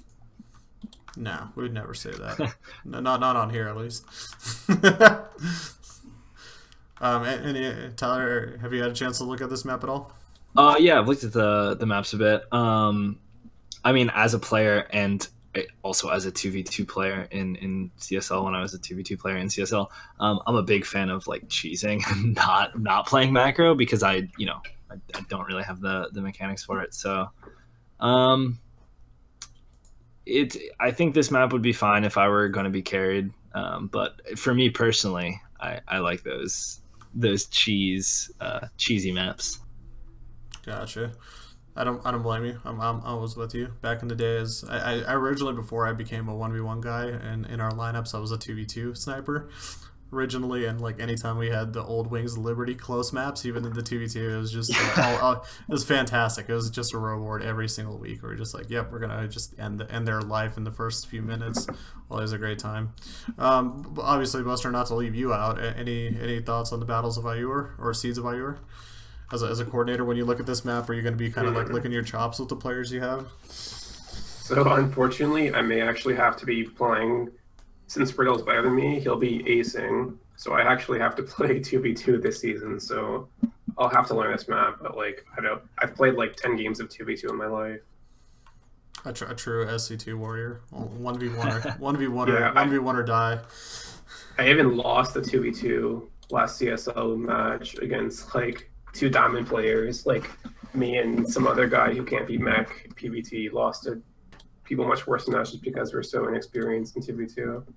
I think that's the beauty of 2v2. People just don't realize, any most of the time, obviously, better players typically win, but at kind of any given 2v2, anything can really happen, which is always fascinating. So far, even through our broadcast, all the best matches that we've seen have actually been the 2v2s, as the 1v1s have been a little bit more straight up, and as expected, 2v2s have been a little bit more random and long macro games. So expect, hopefully, this map to be added into the spring pool. Obviously, with some of these maps as well, I would assume they'll be attached onto the first half of spring as well before we get to playoffs. We'll be kind of interested and excited to see as well, and maybe even I'll even get a few ladder games in on myself. This is the most ladder this year I've actually ended up playing more ladder than I have like in the past 2 years. Some of the passion is back a little bit. You can only play so much Dota 2 and CSGO before you realize, like, man, I'm sick of the 4 other guys that I have to play with, and then I also have to hear from the 5 other guys from the other team. I'm just like, yo, let me go on let me get back to SC2. I'll queue up. I'll hit somebody like Sugar. He'll be like, oh, what up, buddy? I'm just like, hey, how's it going? And then I'll just run him over, and then all of a sudden everybody gets really salty. But it's only one person involved in that exchange right there, so somewhere along those lines. But definitely, it's cool to see that Starcraft 2 still has a place in the esports realm. Still decently followed, obviously, with games that are kind of being forced into the scene improperly. Games like Overwatch, Heroes of the Storm, PUBG, stuff like that. It makes me appreciate StarCraft 2 for what it is, and as a competitive esports as well, what it is and what it provides to the scene. So I'm as much as I predicted it to go down in like maybe a couple of years ago, I'm actually now very happy to see it still hanging around and doing what it can and having the longevity that it's found so far in the scene. Then obviously originally that's where like 99% of esports started with. It feels like for the most part, just because I was at DreamHack this weekend, and as I was talking to a lot of the DreamHack people, we were looking around and we're just like, where did everybody start with? Like what game did everybody come with? Obviously, you got some of the old souls that started like CS 1.6 or Halo or something like that, but like 90% of the people were like Starcraft 2 from guys like Adabisi at DreamHack who used to do like observing, a lot of guys that were like admins, players, like all these guys that like everybody started with Starcraft 2 in some way, shape, or form. They're kind of interconnected to the game, so I think there still is a lot of appreciation for the game and the scene for it. I don't know, what do you guys think? So I think that a lot of the reason that StarCraft 2 has so much like staying power is that there aren't a lot of 1v1 format games that can compete with it. Like all the other big esports are team-based games. And like while that is like cool, like personally I find a lot more enjoyment in 1v1 formats than in team games. Interesting. Good take. Any Yeah, other thoughts? I agree with that 100%. I mean, I've also dabbled in some of those other games, even playing in my school CSL team like CSGO or Dota 2 also. But yeah, there's something about playing with other people that, you know, when we win, maybe I had a bad day, maybe I had a good day. I don't always feel kind of fully responsible. When I play StarCraft and I lose, I know exactly whose fault it was. And when I play StarCraft and I win, I know exactly whose fault it was. That said, recently I have been playing more StarCraft Remastered, but actually after this conversation, I think I might have to log into StarCraft 2 and start choosing people on the ladder again. Hopefully Proxy Robo isn't too far out of the meta. Gotcha. 2v2 player tells us why StarCraft being 1v1 is amazing. Like, No, I'm not. I definitely am not. I don't consider myself a 2v2 player. I've been just in forced. CS:GO. Yeah, I mean, I've been forced into that position more than I would like, but no, if I have to play on my own, yeah, no, I hate playing 2v2 because then there's another guy, and that other guy always blames you. Never ever your fault. Never ever. Yeah, no, I think it's cool that it's still able to do what it is, and obviously Blizzard and their ability to be innovative with everything that they add in 7 years too late. Hopefully they'll manage ways to find, to keep the lifeline alive. Obviously, I don't know if you guys had a chance to look at the arcade system. If you make a custom game, you actually have to go through that system like a tiny bit. Man, where was that layout like 5 years ago, 6 years ago? Holy crap! It actually looks all right. Looks really well organized now finally, and the system looks great. A little bit too little, too late in my opinion. But there is also, this will be our final topic for the night, and that is the future patches coming up for SC2. Have any of you guys done testing for it by chance? A little bit. Yeah, a little bit. Obviously, the economic changes, I don't know if they've held on to them just yet, but there's large mineral nodes increased from 1,500 to 1,800 per node. Small mineral nodes will remain at 900. Vespian gas increased from 2,000 to 2,250. Is this the economic side of it? Is this something that the game needs? Or more like already we got a lot of economic. I'm going to say we already have a lot of economic mining from the very start of the game, and the economy is already heavy. Should we be rewarding players that take more of their time and play even more static than they already do by giving them more minerals and resources to work with through the game? I think a lot of the purpose of adding, like making some of the patches mine out even slower is I think it feels like right now if your opponent hits a timing and like kills your fourth base, that the game's pretty much over. Because you're like around the time you're taking your fourth base, your main's mining out, and then your natural's going to mine out soon after. So if you lose like one mining base, you're dead. But I mean, isn't that at the same time a consequence as well? Like in terms of being able to macro spread your resources or your resource collection out across bases, because the thing is it's not like where you're starting in Brood War with like 4 workers or whatever, or in Wings of Liberty or HOTS where you just have like less workers where you're starting with right away. This one you're mining with a lot more quicker originally, so you should have the capability to produce and expand, and you shouldn't be able to, I want to say, sit forever on one base. And for people that already hang around in the game too long, this might just allow them to hang around even like longer for not reasons of giving them an opportunity to fight, but just because they have that resource collection, it will just stall out some of the games a little bit longer from the end result. I don't think it'll have that big of an impact. I really think that the main thing it'll do is it'll make being contained a bit less impactful. Any other thoughts on the economic side, guys? Not really. Yeah. Like it's not that significant of a change, I don't think. At least like the nerf going from HOTS to Legacy, like in terms of how much or how many minerals each base has was massive, but this is just like a small change. So even if it's bad, I'm not like totally opposed to it, just to see how it works out. Word. Unit redesign, the Raven getting changed up a little bit, or at least the idea behind it. Removal of the existing abilities, the missiles, removal of existing abilities, the new abilities that are added: Scrambler missiles, Repair Drone, Shredder missiles. The Repair Drone is, I want to say, like a, how do I best describe it? Basically, it's like an AoE repair, right? For the best range, 6 range radius, and it just repairs anything mechanical. You got Scrambler Drone, which is an anti-mech unit ability, basically disables all weapons and unit abilities. Would I almost call it like an EMP to an extent? And then you got the Shredder missile, which is sort of kind of like the Seeker missile a little bit. It reduces, I don't think it does as much damage, but it reduces armor as well on units if it hits, as well as like a little bit of splash damage. Obviously the Raven is an enormous harass tool currently in the game right now. It can be even considerably very strong if on timing pushes in the early game.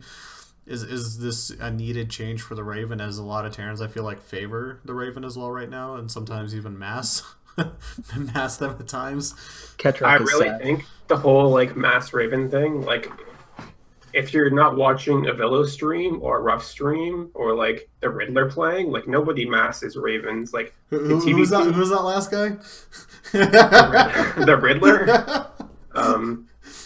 In TBT, you make like at most 2 of them to drop auto turrets to harass or to push with, and that seems fine. And then at most you make like 1 against Protoss or something for like detection or with a push or something. Against Zerg, you might like make like 1 or 2 for harassment. Like I'm pretty sure at one point Blizzard did claim that they thought there was a problem with massing Ravens, but like I've never seen that happen in a pro game, and they haven't either. So they either lied or they're just like incompetent.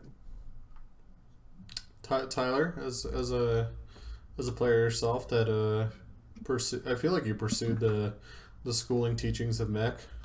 Yeah, but before Legacy, I was big into mech, and then Legacy came and I switched to Protoss because I'm scummy. I don't know. I don't know. I don't think I disagree with or have any problems with like the changes, kind of their material consequences for the game, but like in principle, I don't know if I like big reworkings of things. I don't know. I'm one of the people, I guess maybe one of the in the minority that doesn't like big changes. I really like when the game stays the same. So I don't know. Maybe these will be cool new abilities or whatever. But I don't know. I'm still partial to the old Raven. You don't like that mothership core removal then? No. Okay, that I think is. Whoa. We're getting ahead that's been coming a long time. We're getting ahead of ourselves. Hold on just a second. All right. A couple additional Terran changes that are coming up. The Widowmine, now they're revealed while Sentinel Missile is on cooldown. I kind of don't like this one, to be honest. While they're on it's a huge nerf, I think. Like, people are, especially Zergs, they're gonna like lap this stuff up. They're gonna send one link, detonate, and then you have to be so on top of your minds now that you can't like leave them around in places just because they're gonna get cleaned up so quickly. I feel like it's a big nerf. On the Ghost side as well, Cloak is now available by default on Ghosts. I think that's actually really strong if you're dealing whether with late game Zerg or if you're dealing with Protoss. Ghost start now with 50 energy instead of 75. That's not that big of a nerf to an extent. If you already have Cloak coming out, you're going to be able to produce Ghosts even sooner anyways, so, or at least be inclined to. Mobius Reactor, though re-added to the Ghost Academy, it provides the plus 25 energy if you do need it. I don't want to take too much time on these. Quick thoughts for these two. I think the Widowmine one is like way too much of a nerf against Protoss. Like having like one of the biggest strengths of Widowmine harassment is that like it pulls back observers or they have to produce more of them. or like it's just like really hectic to deal with, and like if the Widow Mine isn't invisible or whatever it's called, it's going to be way easier to deal with, and like I'm not even sure if people will Widow Mine drop for us anymore. Yeah, I agree. Like several of these changes, I look at them and they're like, we have this idea for this unit, and all I see is like the Widow Mine was removed from the game. Like, I mean, well, like the situations you want to make Widow Mines, right? Like you want to do drops with them, but you're gonna lose the mine after one drop now. Um, you want to like spread them out to try to take good fights against Zerg, but like a few lings are going to clean up the mines after the fight and they're all going to die unless you like win the fight. So it's like really punishing to make them because they're like basically suicide units now, and I feel like that change like kills the mine as a unit. Gotcha. Moving on really quickly. Liberator, Cyclone. Liberator no longer gains bonus vision when using Defender mode. Now gains vision of its target location in Defender. Wait, what? No longer gains no longer gains bonus vision when using Defender mode. Now gains vision of its target location in Defender mode. I don't think that's a big change, really. I mean, most the smallest change ever. It's like people are still just going to get the range upgrade and utilize that like as the main component. I mean, it's not. Yeah, that we're not even going to talk about that. That's dumb. Cyclone lock on ability might be changing a little bit. First 4 shots of lock on fire more rapidly. Total damage over time remains still at 160. Removed armor piercing rockets upgrade. I don't think you see that often anyways, that upgrade utilized, at least in the games that I've watched and played. They've added rapid fire launchers. First 12 shots fire quickly at the rate of 0.21. The remaining 8 shots will fire at the period of 0.84. This seems though more of a thing for like Banshee, like to deal with like Banshees or Oracles, at least it seems like. Because the first 4 shots, sometimes you can only get 1 or 2 on the lock-on fire before they get away. This way, at least, you're almost guaranteed to get 4 shots off. I mean, is this what it seems like for the most part? At least the utilization or the concept behind this as an anti-air option? Yeah, because like Cyclone anti-air isn't really relevant past the early game. Like you make 1 Cyclone against Protoss, maybe you make like a couple against Terran. Really, the only time the anti-air is relevant is against Banshees and Oracles, and like the anti-air on the Cyclone is already pretty bad. It just has like pretty good range, so you can kind of like zone out with it. So I think it's a pretty good change. 'Cause instead of tickling Oracles, they'll be able to actually do something now, hopefully. H-Jax, as maybe an Oracle user, what say you? I mean, I don't think this really has a big impact on things. It's like most of the time the Terran is building other tools to deal with Oracles anyway. It's not like you're going to have like, this Cyclone is going to defend my base and nothing else, right? It's like I have a turret or a Widow Mine or like 7 Marines or 6 Marines or whatever. So I don't... This is going to sound very stupid on my end, I have to ask. Can you lock on fire into anything on the ground, or is it just for anti-air? Right. Just air. Okay, I was just double checking. I was like making sure I The wasn't thing it losing my helps mind. again specifically is if you get like proxy Oracle or something. I think because at that point you only have like you don't have enough Marines to actually fight the Oracle. You might just have like a turret and then like a Cyclone or something. And for those that don't play too much SAT or are trying to catch up, the Oracle can't actually kill the Cyclone in an efficient manner compared to like 5 or 6 Marines. If it wants, it could maybe take on that fight rather than actually taking on the Cyclone. So the best opportunity it has is to dodge, but if it even does that, it's going to eat up enough shots where I don't think killing off SCVs is going to be always the most efficient option. Looks like that one's kind of taken care of. Quick little last upgrade for Terran. It's the Smart Servos. Basically a transformation ability for mech of Hellions, Hellbats, Thors, and Vikings. Time basically gets reduced a tiny bit. Is this much of a relevant change, really? Like maybe for Thors against like Broodlords if they wanted to lock on, or against I air. think the Hellion Hellbat thing is the most useful, maybe. But like the thing that really bothers me is they wrote that they want to see like more micro out of the transformation, as if like is it all what micro means, or like how people use that word to describe StarCraft 2 stuff? Like transforming units is not micro. I'm sorry. Yeah, I'm also interested in the situation where you need to like I don't know. Like, yeah, that's I'm just imagining right now somebody like flying like 8 Vikings somewhere over and just like landing them like up and down, up and down, up and down, while they're like, just trolling like lings or something like that. That'd be just funny. Yeah, go ahead. I don't know anything about mech. I mean, it might be kind of cool to see like Hellions transforming to chase workers that run away from the Hellbats or whatever, but like, it's not that impactful. Interesting. Well, overall Terran changes. What do you guys think? Pretty bad. Terran, every time Blizzard does like a big set of changes, like throughout all the expansions, they're always like, we're going to give Terran a bunch of things they're never going to use so that they can continue to play Bio. Yeah, the worst part about that is like instead of giving us more tools, sometimes they just like make Bio worse or like make units that are good against Bio better, like Ultralisks or like Infestors or something. Just like indirectly nerf Bio.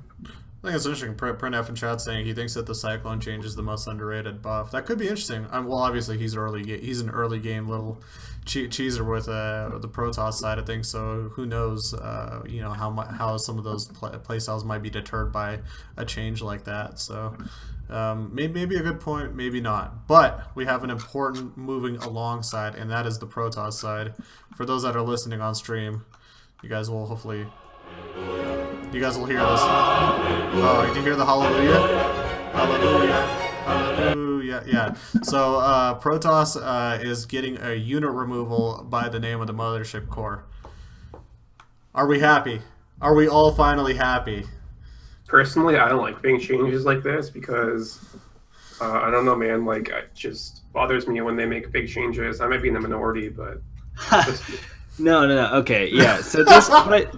I think this is one of those things. So, like, for example, the Raven, like, removing all the abilities and adding 3 new abilities, like, was anyone begging for that? I feel like the Mothership Core has been something that everyone's been begging for I don't even remember when it started. Maybe since the Mothership Core was in the game. It was since HOTS. No, I mean, there was a huge group that was speaking against it.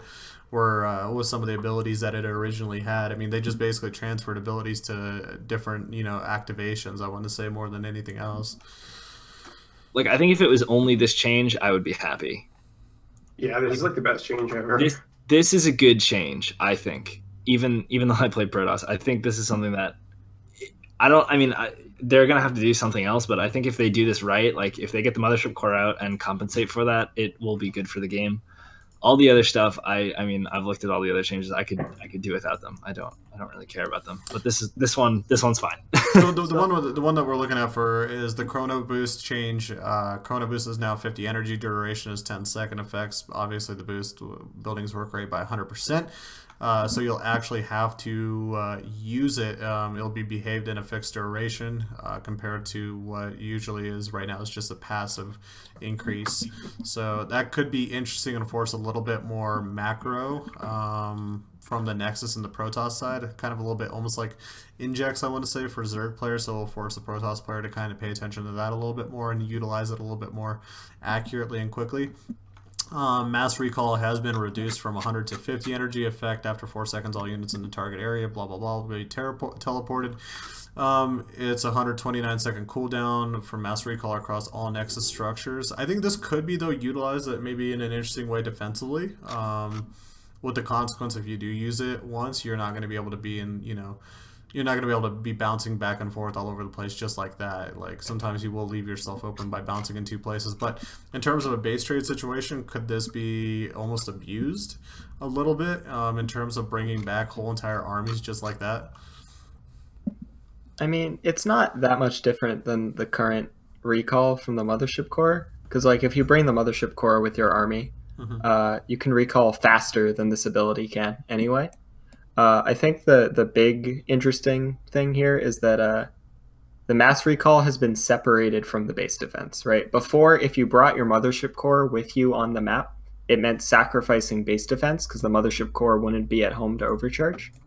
But now you're always going to have access to it, so I think we'll see more use. Gotcha. Tyler, any thoughts? I mean, I obviously I haven't played with it, so I can't say its use or how different it is. But Think of it, and I'm not, I guess, describing this incorrectly. Am I? Where basically your nexus is your recall, so you can, if you have enough energy, you utilize it as a recall. So you don't need like a mothership core with the army. You could just recall the army via a nexus, correctly, right? Yeah. yeah, I like that you have to make the decision between kind of chrono boosting and recalling, almost like muling and scanning. I think that's a cool thing because it makes you I like Protons having to make decisions too. yeah, like having I think those kinds of things, like having to make decisions, it's good. It's not an easy, it might not be an easy call, and you might not have the energy when you need it if you like chrono a bunch of stuff and you're like, oh shit, I need to recall. I think that's kind of a good thing. Moving on, shield battery replaces photon overcharge basically for cost of 75 minerals, 28.6 second warping duration. So a little bit of the campaign coming into the game where you could just restore friendly units' shields within 4 range.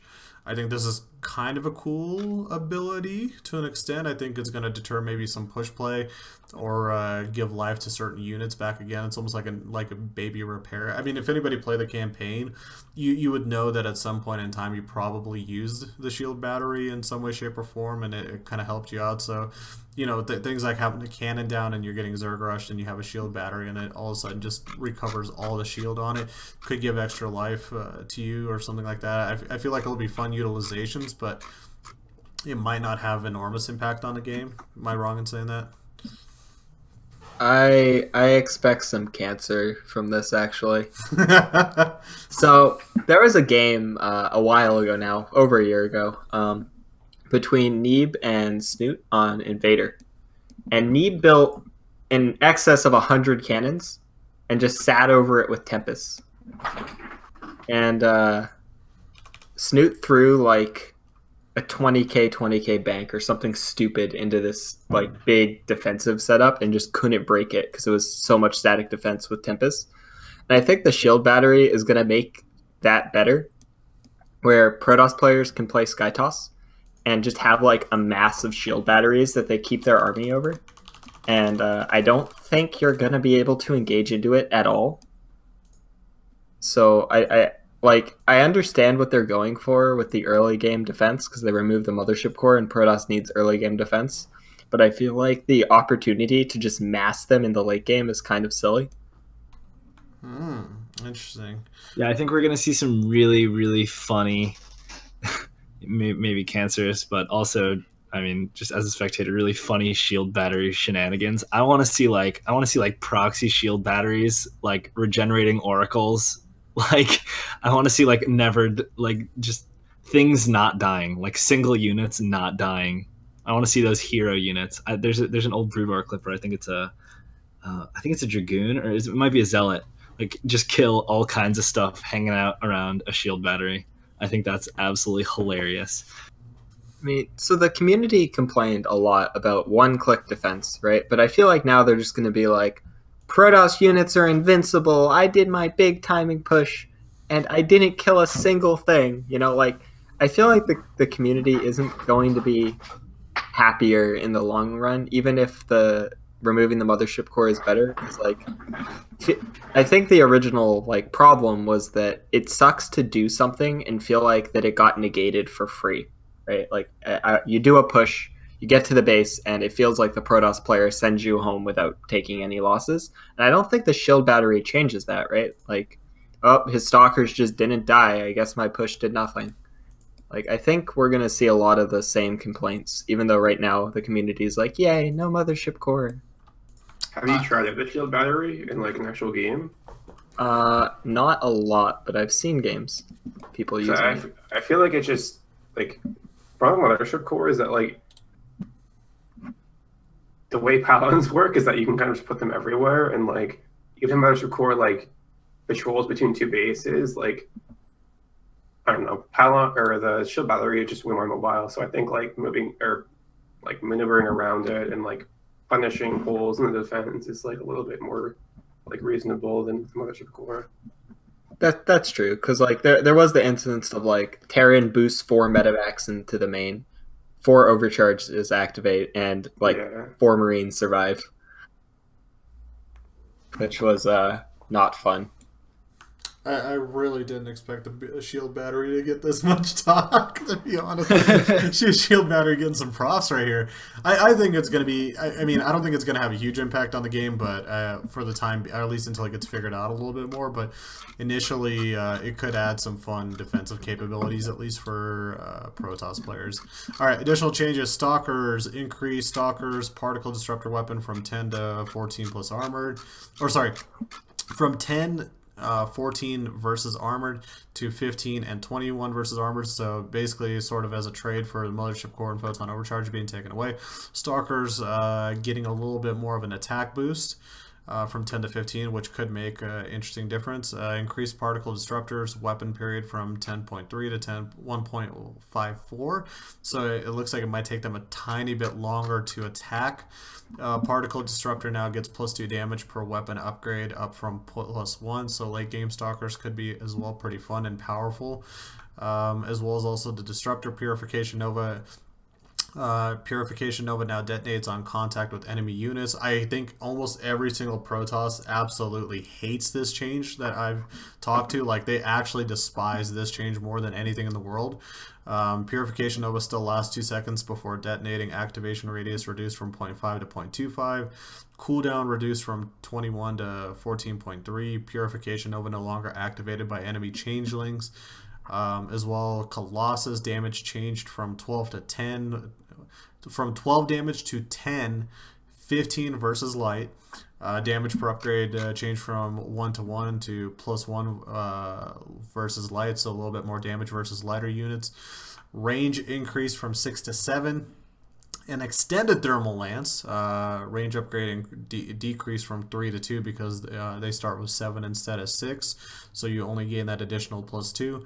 Cost decreased from 200 to 150, as it's not as big of an upgrade to an extent, so a little bit of lower cost. Just those three really quick. Any thoughts on the Stalker, the Disruptor, and the Colossus? The Disruptor was removed from the game, much like the Widowmine.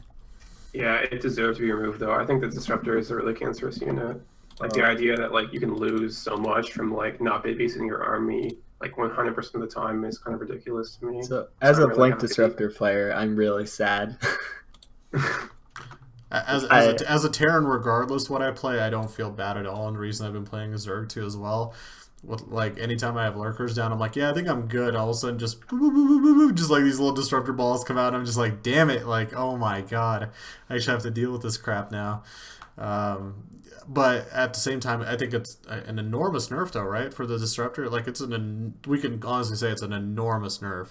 So disruptors weren't actually seeing a lot of play anyway, outside of like a few late game situations, and like disruptor, like one disruptor drop versus Terran. Like Blink Disruptor isn't great against Terran to begin with because tanks are really good. Like tank lib pushes can shut it down pretty hard. It fell completely out of fashion in PvP when people realized Phoenixes can like disable disruptor shots, and like the heavy Lynx Hydra styles that Zerg's playing isn't great for disruptors. So it wasn't seeing a lot of play anyway, and now they nerfed it, so I don't think you're ever going to see a disruptor in a pro game if like these changes go through as is. And like that might not be a bad thing, right? Like there is an argument that the way the disruptor worked, where it was like a very like all or nothing kind of unit where you would like either stim in and kill the disruptor in time, or you would lose like 15 supply of bio. Isn't a good dynamic. Gotcha. Could we see the return of Blink Stalkers a lot heavier? Could this turn into an early game death ball with say something like even +1 or +2 upgrades? Protoss already has a PvT build where they're only making gateway units. It's like Sentry, Adept, Stalker, and it's pretty strong. People have it. Neeb does it after a double Oracle opening. He'll make like a couple Immortals, but besides that, Sentries, Adepts, and Stalkers. So I think gateway heavy styles are going to become really fashionable against Terran, and I think that because of that, the like sort of tank libs 1-1-1 builds are going to die off in favor of just like really heavy bio play. Interesting. Any other thoughts, guys? Yeah, it kind of reminds me of when the Depths were super strong at Legacy of the Void, where like Terran just kind of had to play like really defensively, and like Protoss was like HX side just going like really gateway heavy, and like I don't know. Anytime you're in a position where like Protoss has a super strong sitting army as against Terran, like I think it's just always like really bad position for you. So I'm not really looking forward to this change. Gotcha. Colossus, just a minor buff. Like this isn't gonna have a huge effect on anything, or should have a big effect on anything, really, right? Maybe late game with upgrades, maybe +1 light per like upgrade. so. Ling Hydra Bane. Banes aren't light units, which kind of hurts. But Hydras and Lings are, so it'll help the Colossus maybe perform a bit better against the common Zerg comps. But I don't think it's that big of a deal. Because it makes it worse against like Marauders, so it's Like, a do you even trade-off. think it's a buff against Terran or a nerf? I don't know. I'd have to play with it. I think it's going to be bad against like heavy Marauder counts. So Protoss might end up just making more Immortals and not making as Colossus at all. I'm not sure. Interesting. Wow, God, there's still so many more Protoss changes. Jesus, the whole race is getting changed. Carrier interceptor costs from 10 to 15 minerals. This is just more of a thing where mid game where you're trying to maybe you might have a couple less units on the ground or something like that just for the trade of carrier, or late game if you're bleeding out resources, you're just not going to be able to get enough either units additionally on top, or just maybe you'll be a little bit lower on interceptors potentially, or just bleed out resources maybe a tiny bit quicker. No one wants to see Turtle Sky Toss. It makes Turtle Sky Toss a little weaker. Like, it's fine. High Templar added Sideblade weapon. This is a cute change. I think this is the cutest Protoss change. Added a Sideblade weapon, range 6, damage 4, attack period 1.25. So this is kind of like the Brood War Templars, right? Where like the Brood War Templars do actually have like a melee attack to them to an extent. Psyblast model and impact model size reduced to more accurately reflect the effect of the weapon. Not a big change or a huge effect, but kind of cute that you have, say if you don't want to storm, at least you could utilize them in some way, shape, or form before you either form them into Archons or blow their energy, right?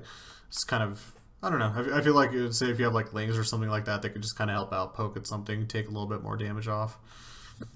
The main purpose here is for like silver and gold players who would F2A move their whole army, and their Templar would just kind of walk in and die. Yeah, I'm not a huge fan of just like arbitrary changes that make the game easier for like gold players. Like, I don't know. I've always felt like balance should just be towards like. But it's only for damage though. It's not like. But the Templar move differently now, right? They won't walk in. So like, every GM Protoss player isn't going to let their Templar walk in. They're going to already have the habit of making sure they stay the distance they want them to be. But now there'll be the factor, if the Templar is attacking something, it might not walk where you'd expect it to. Like, imagine a few Lings come in from the back, and your Templar start attacking them. That now takes your attention to go look at those Templar and say, get over here. So it'll definitely at least be an adjustment where Protoss players have to make sure that their Templar are doing what they expect them to do. I like that Print F comment. They figuratively don't do damage. That's funny. Alright, let's not hang on to that one for too long. Mothership now can be built from the Nexus, no longer can cast Photon Overcharge. So Mothership is not gone, it's just a Mothership core that's gone. Mass Recall now works like the Nexus version above, and all units targeted will be recalled to the Mothership, then any adept shades will be cancelled as well. Is this fine? Like, yeah, I mean, it's just going back to like a wing style mothership. Do we want the Archon toilet back? Do we want the Archon toilet back? back? Some Vortex. I don't know if it's wing style. Well, I mean, like where you build it out of the Nexus, and it's like doesn't contribute to base defense. It's just a big capital ship that cloaks your army.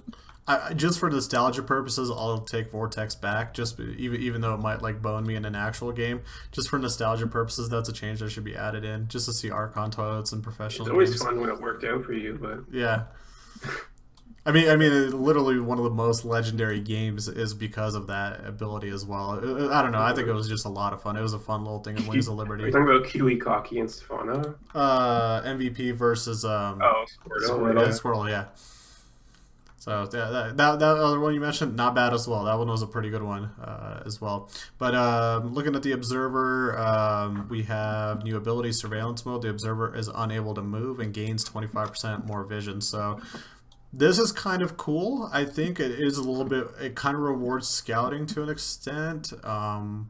Obviously, though, sort of rewards maybe worser players that aren't paying attention to their observers and just F2 everything now.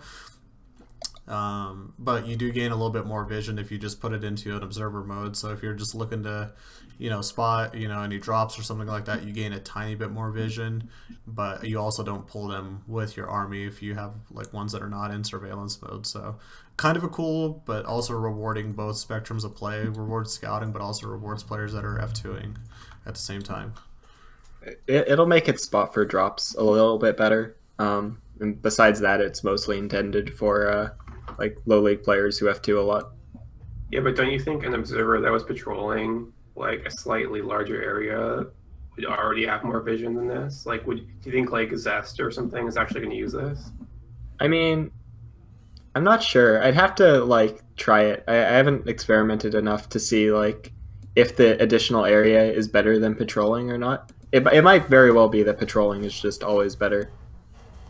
I think I agree with Buster here that like this is one of those changes where it's just making the game easier for people who are bad. And as someone who's like, I consider myself pretty bad at this game, like it's gonna make the game easier for me, but I don't want it to be easier. Like when I panic, hit F2 and move, I want my observers to go like die. I want them to like do dumb things. I want them to be pulled out of where they should be spotting for drops. I want to be punished for panicking and hitting F2, but this kind of takes away like it's just another thing. It's like, oh, okay, I guess it's kind of hard, so here, click this button, so now when you press F2 and get scared, your observers at least will stay in place, which to me is like, why? Like this is supposed to be a hard game.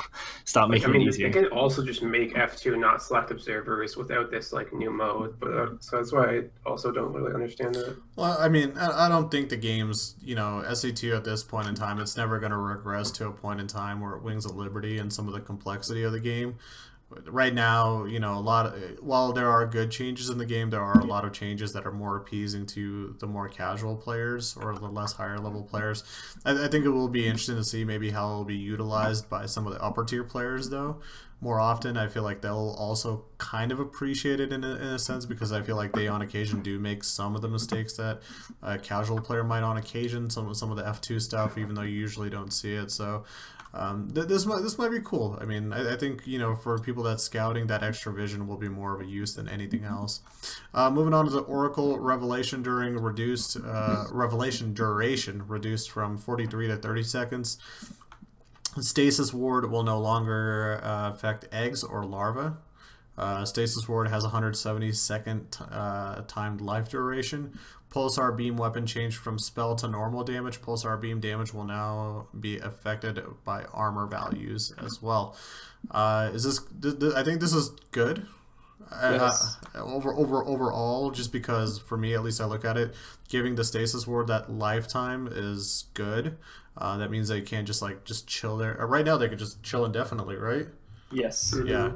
Okay. Revelation, for those that know, it's the when the Oracle passes you by, just coughs a loogie on your whole entire army, and you just have snowflakes over your head for a while. This is reduced from 43 seconds to 30 seconds. The Pulsar Beam weapon change, I think that's going to be nice as well, just because of the armor values, stuff like that will be a good in-effect consequence, especially in the early mid game. I want to say when like +1 and stuff like that gets involved, especially if you're a Zerg and Protoss player. Zergs will appreciate that when they're battling some certain units. It will be less of a damage effect reward, I want to say, for having good upgrades. And as well, just to add in there as well, Adept Shade sight increase from 2 to 4. Whoa. Yeah. All right. Oracle and Adept. Thoughts, guys? What did the Adept sight used to be before it was nerfed the first time? It was way bigger than 4. I don't remember what it was, but it was way bigger than 4. I don't think that was a good nerf. I think the Adept should have always kept its sight, because like just making a few to be able, or like making like 2 or whatever, and like PVZ to scout. Like I think that's something Protoss should be able to do. Yeah, I mean, it was the Protoss Reaper, right? It had the ability Yeah. to go up, see things, and get away. And then they were like, no, now it has to commit. You have to lose your adept if you want to see things. And I don't like that. Like, I would prefer to not have to give units for scouting information. Interesting. Yeah, I mean, we'll see how it'll be utilized. I don't, at least the Adept, I don't think that's going to be too big of a change. The Oracle one, though, I do like. I think that it doesn't kill the unit, but it makes it nerfs it in the proper areas Right. of It the weakens unit. the 3 Stargate Oracle PVZ, which was kind of a like joke. I don't think that style should have ever become even close to meta.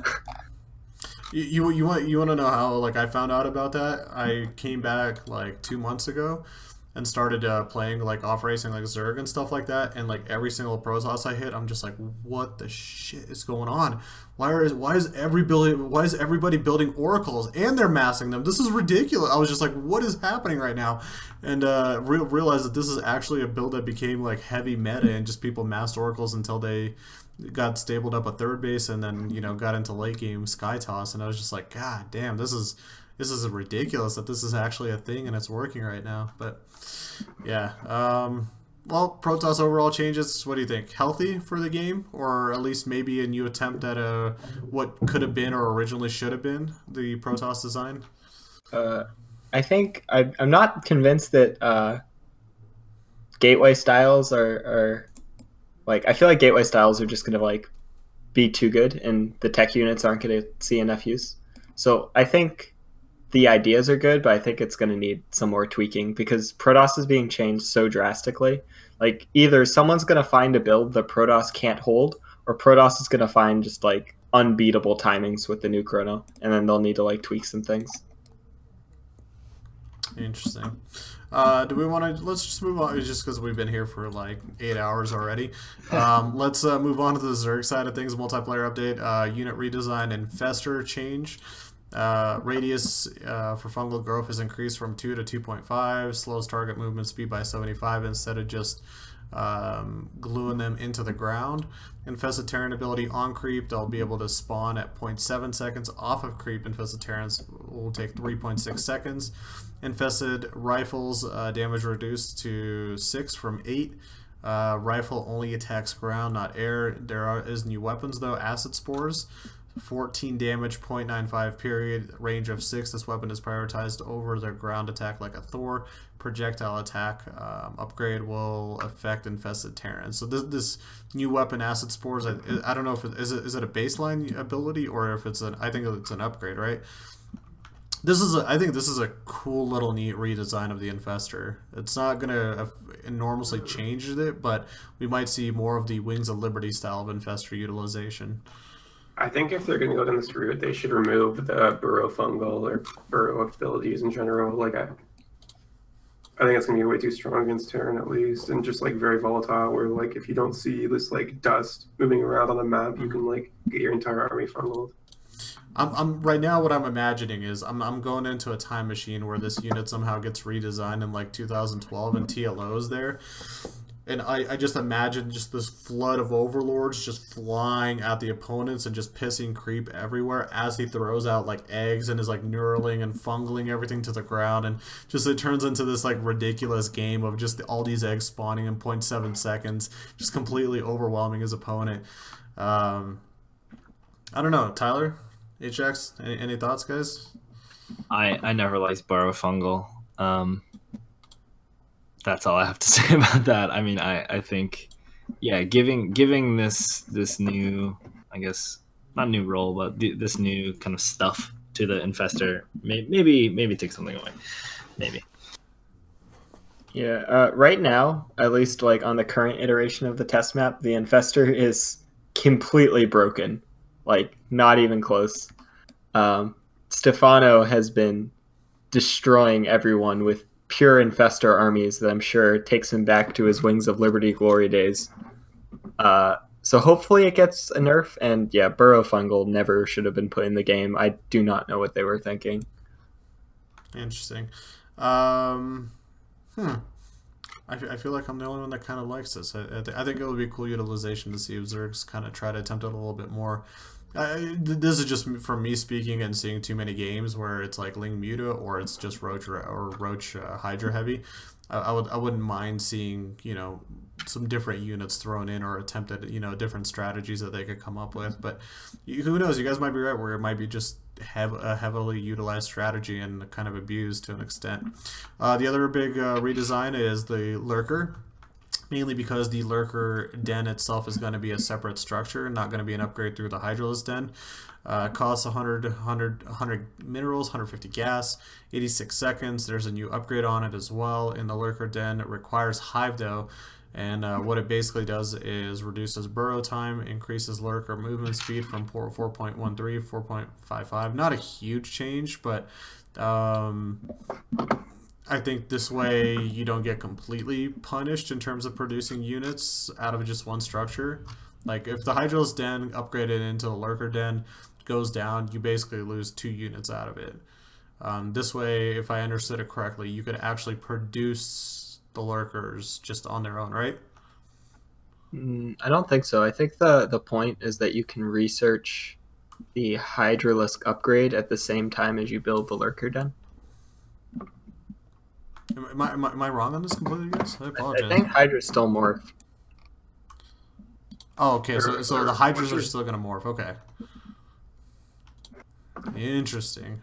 Is this a big change to the game? I mean, No. it's a minor, maybe a minor buff at most.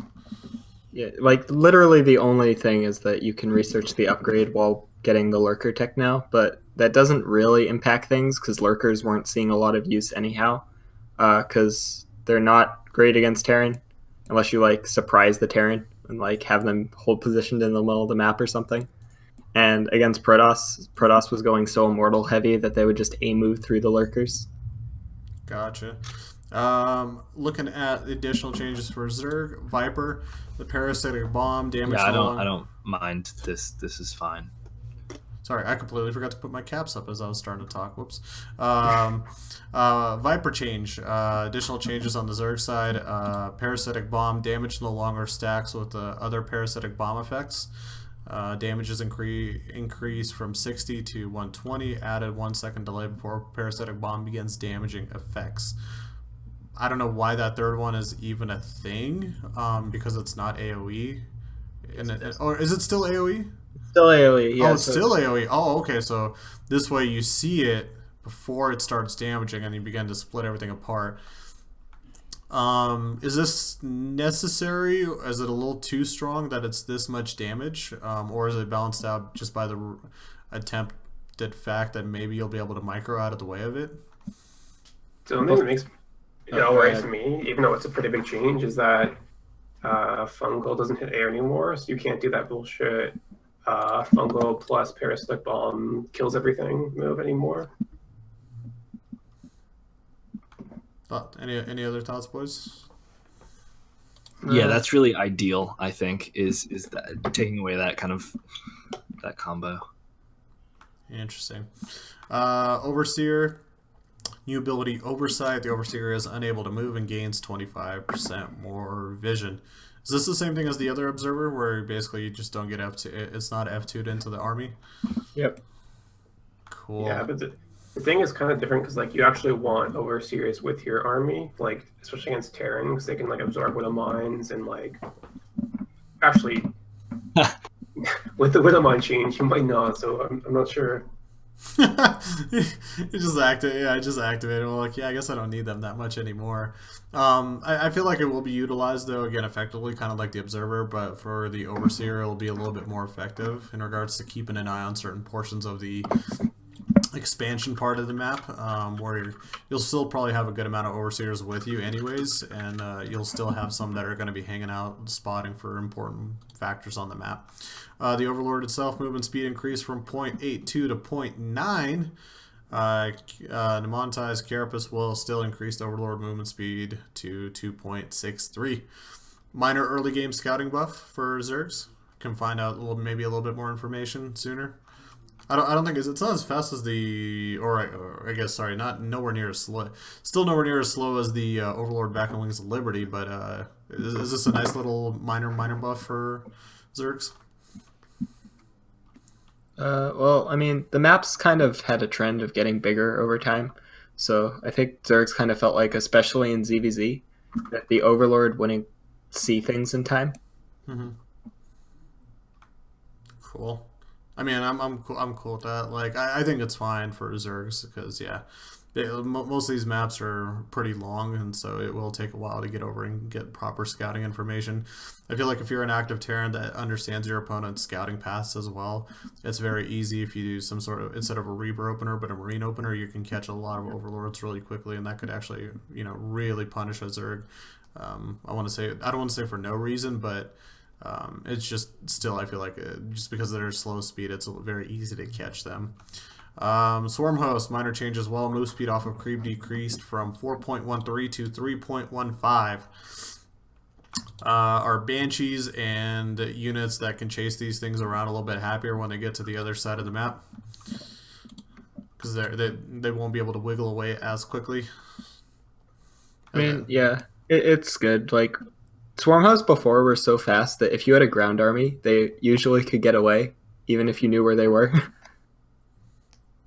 I mean, this is from what was the other? Sorry, not to overlap you, but what was that change? Which unit was that? That was the Infestor. So some of these things are combining in a way which is going to reward, I feel like, Zerg players for doing good creep spread on the map. If they do it efficiently, spread it evenly, or push a certain area, they're going to get rewarded for actively macroing in that regard. So I don't know. What were you going to say, Buster? I was just going to say, like, I think this, so against Terran at least, the only time you make Swarm Hosts is against mech, and, like, mech already can't chase down Swarm Hosts. Like, tanks can't chase them, Thors can't. Like, even if you have, like, Thors and medevacs, you can't actually kill them, so I don't think it's really relevant there. And, like, on the mech topic, like, I already think that Swarm Hosts are really cancerous and pretty broken against mech, so I'm just hoping they'll be removed from the game. Buster is just reading from the Bible of a village, just opening up to page. Well, no. The thing is, like, opening up to page 6. Yeah. So it does sound like I'm doing that, but I actually is that what I actually believe? And, like, I don't know. It's sometimes it's bothersome watching Korean Zergs lose to mech, because I really feel like you can just make like 40 Swarm Hosts, and mech has like no opportunities to like attack you or anything. So what do you think? I mean, because if you. I want to say, if you don't get caught on your side of the map, even if they have a Swarm Host group that attacks you, if you have a proper enough composition with like Hellbats, upgrades, you can get through the Swarm Host pretty quickly and then be able to deal with the remaining army, I feel like, quick enough. I feel like that's maybe where the advantage is for mech and why they kind of lose. A lot of times where you see the static mech players is just because they end up eating way too many Swarm Host shots or get attacked from different angles and different locations before they eventually build up an army that can end up handling the actual Swarm Hosts themselves. Like, you end up just sitting around cleaning up stuff before you could actually end up going on a push or trading with them efficiently. At least that's my thought, because I'm not as much of a mech player per se, but I do mix it in when I do play Terran as like mainly bio like Marine tank, but on occasion when I do the mech style, I do end up encountering a lot of Swarm Host players. So yeah, but like you said, the important things are good upgrades and having like a lot of Hellbats. But even if you do all those things, like, you're still just sitting there taking free damage while the Zerg is like doing nothing. So he is just slowly chipping away at you. So I still don't really think like the Swarm Host is like ever going to be bad against mech, or like ever going to be fair against mech. But I could be wrong. Maybe Innovation will beat Rogue or something with mech.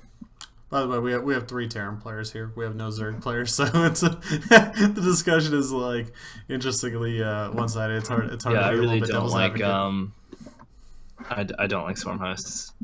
Dan, you were muted again, so I just started talking. Was I? Am I still Yeah, muted? you were. Yeah, you were muted. No, We can hear you now. now. I was just saying we have 3 Terran players, so we got to play a little bit of devil's advocate somewhere in there. Well, There's no other patch notes outside of the fact that they kind of tack on a little bit here and there, but I think they put them into the actual blog itself. So I don't think we stated anything inaccurately today for the most part. So hopefully, you guys get some takeaways from that if you want to read it up on yourself. Here is the actual link to the thing. You guys can check out yourself and have a read for it. These changes are obviously either going to be happening towards the new year. Obviously no sooner than after BlizzCon, but could be a little while longer as well. But expect a newer, interesting StarCraft, a little bit of a refresh. This is, I think, one of the other times where like StarCraft is actually taking a nice risky dive. That I've gotten accustomed to in other games like Dota 2, where just Ice Frog is just like, yeah, we're gonna change the whole entire game on you guys. Like, get ready for your new MOBA. So this is kind of like StarCraft's wild attempt at changing up the game a bit in the middle of a certain game. So I kind of like this. Without having a new expansion, we actually get a new expansion almost to an extent. Do these changes excite you guys at all, or is it anything that interests you guys? The Protoss ones, like the matchup core removal, is my favorite change. But others I could I could take or leave. Cool. Blink builds are back. I'm happy. I love blink builds. H-Jax, the Protoss player, input on that one. By the way, Tyler, any thoughts? Is this anything that's going to pull you back into StarCraft 2 more? I think once the changes come out, I'll probably tinker with things. I want to see some interesting shield battery shenanigans. Whether that is actually a thing that is viable, I don't know. But the changes actually do kind of excite me. Yeah. Cool. All right. Well, before we hit actual 2.5 hour range, we're actually going to set the quad record here with this one for sure. Obviously, there's with StarCraft 2, even though it's not. It's as prestigious as it used to be, but doesn't hold the same numbers. But you could see just even from today, there's enough to talk about, and there's so much strategy revolving the game that you need to put the time in to understand it, to talk about it, and to be able to kind of continually figure the game out even to this point in time, and to see how and what will be viable. And I think this is maybe a nice little step forward for StarCraft 2 as it continues its longevity in the scene as an esports and as a competitive game in RTS as well. Gentlemen, really appreciate you coming on. Thank you for wasting your whole entire Friday evening with me. Couldn't thank you guys more than enough. I'll let you guys get in some final words. We'll start with Tyler. Yeah, thanks, man. I mean, it's always nice to sit and chat. It's cool to talk about StarCraft 2. I haven't touched it in a while, but I think after talking about it for 2.5 hours, I have to play it, or else it's kind of being dishonest to myself. All right, H-Jax from the land of the Yukon Huskies. Yeah, thanks for having me on. Yukon's like almost certainly going to be in the final, or in the like. Oh, you heard it right there. You heard it right there. He claimed it finals. We got it on recording. Top 4 of CSL man, this year. So you'll be seeing more of us. Buster, feel free on the Waterloo side. You can follow me at twitch.tv/Avillo. And also, thanks for having me. And there's this Reddit user called PGP-. I'll paste his link in the chat, and everyone could go in and download his comments, because this dude fabricated some story about like the Riddler like begging for donations on his stream and like impersonating Avillo and stuff, which like totally didn't happen. So everyone can go and download his stuff. That would be good. Yeah, I'm not sure if links outside of mods will come through, but if you want to link to me, we could maybe look at it, repost it as well. Other than that, guys, thank you for watching. Obviously, if you want to follow any of our Twitters, they're right below each of our cameras. And every Tuesday, Thursday, be sure to come back to check out some StarCraft 2 on Tuesdays at 7 p.m. Pacific. And as well, on Thursday, we have StarCraft Remastered. If you want to check out any cool articles, rankings, whatever the case is, go to cstarleague.com, go to the StarCraft 2 section, and you can check out anything that Tyler does as well. And keep supporting the scene. It's cool to see where it's going. With BlizzCon coming up next weekend itself, we will have a majority of our staff out of office, and including that means all of our casters. So next week might be the return of CHL on the casting table for a couple games, and other than that, we have a few more weeks to go until we finish the fall segment, and I'll be curious to see how we finish up. I think there's still a lot of great talent, and obviously a few teams to watch to see who might be our top 4 arguably for this year, even though we might have a good idea. So thanks everybody for watching. Wish you guys all the best. Have a great night, and enjoy your weekend. Later, guys.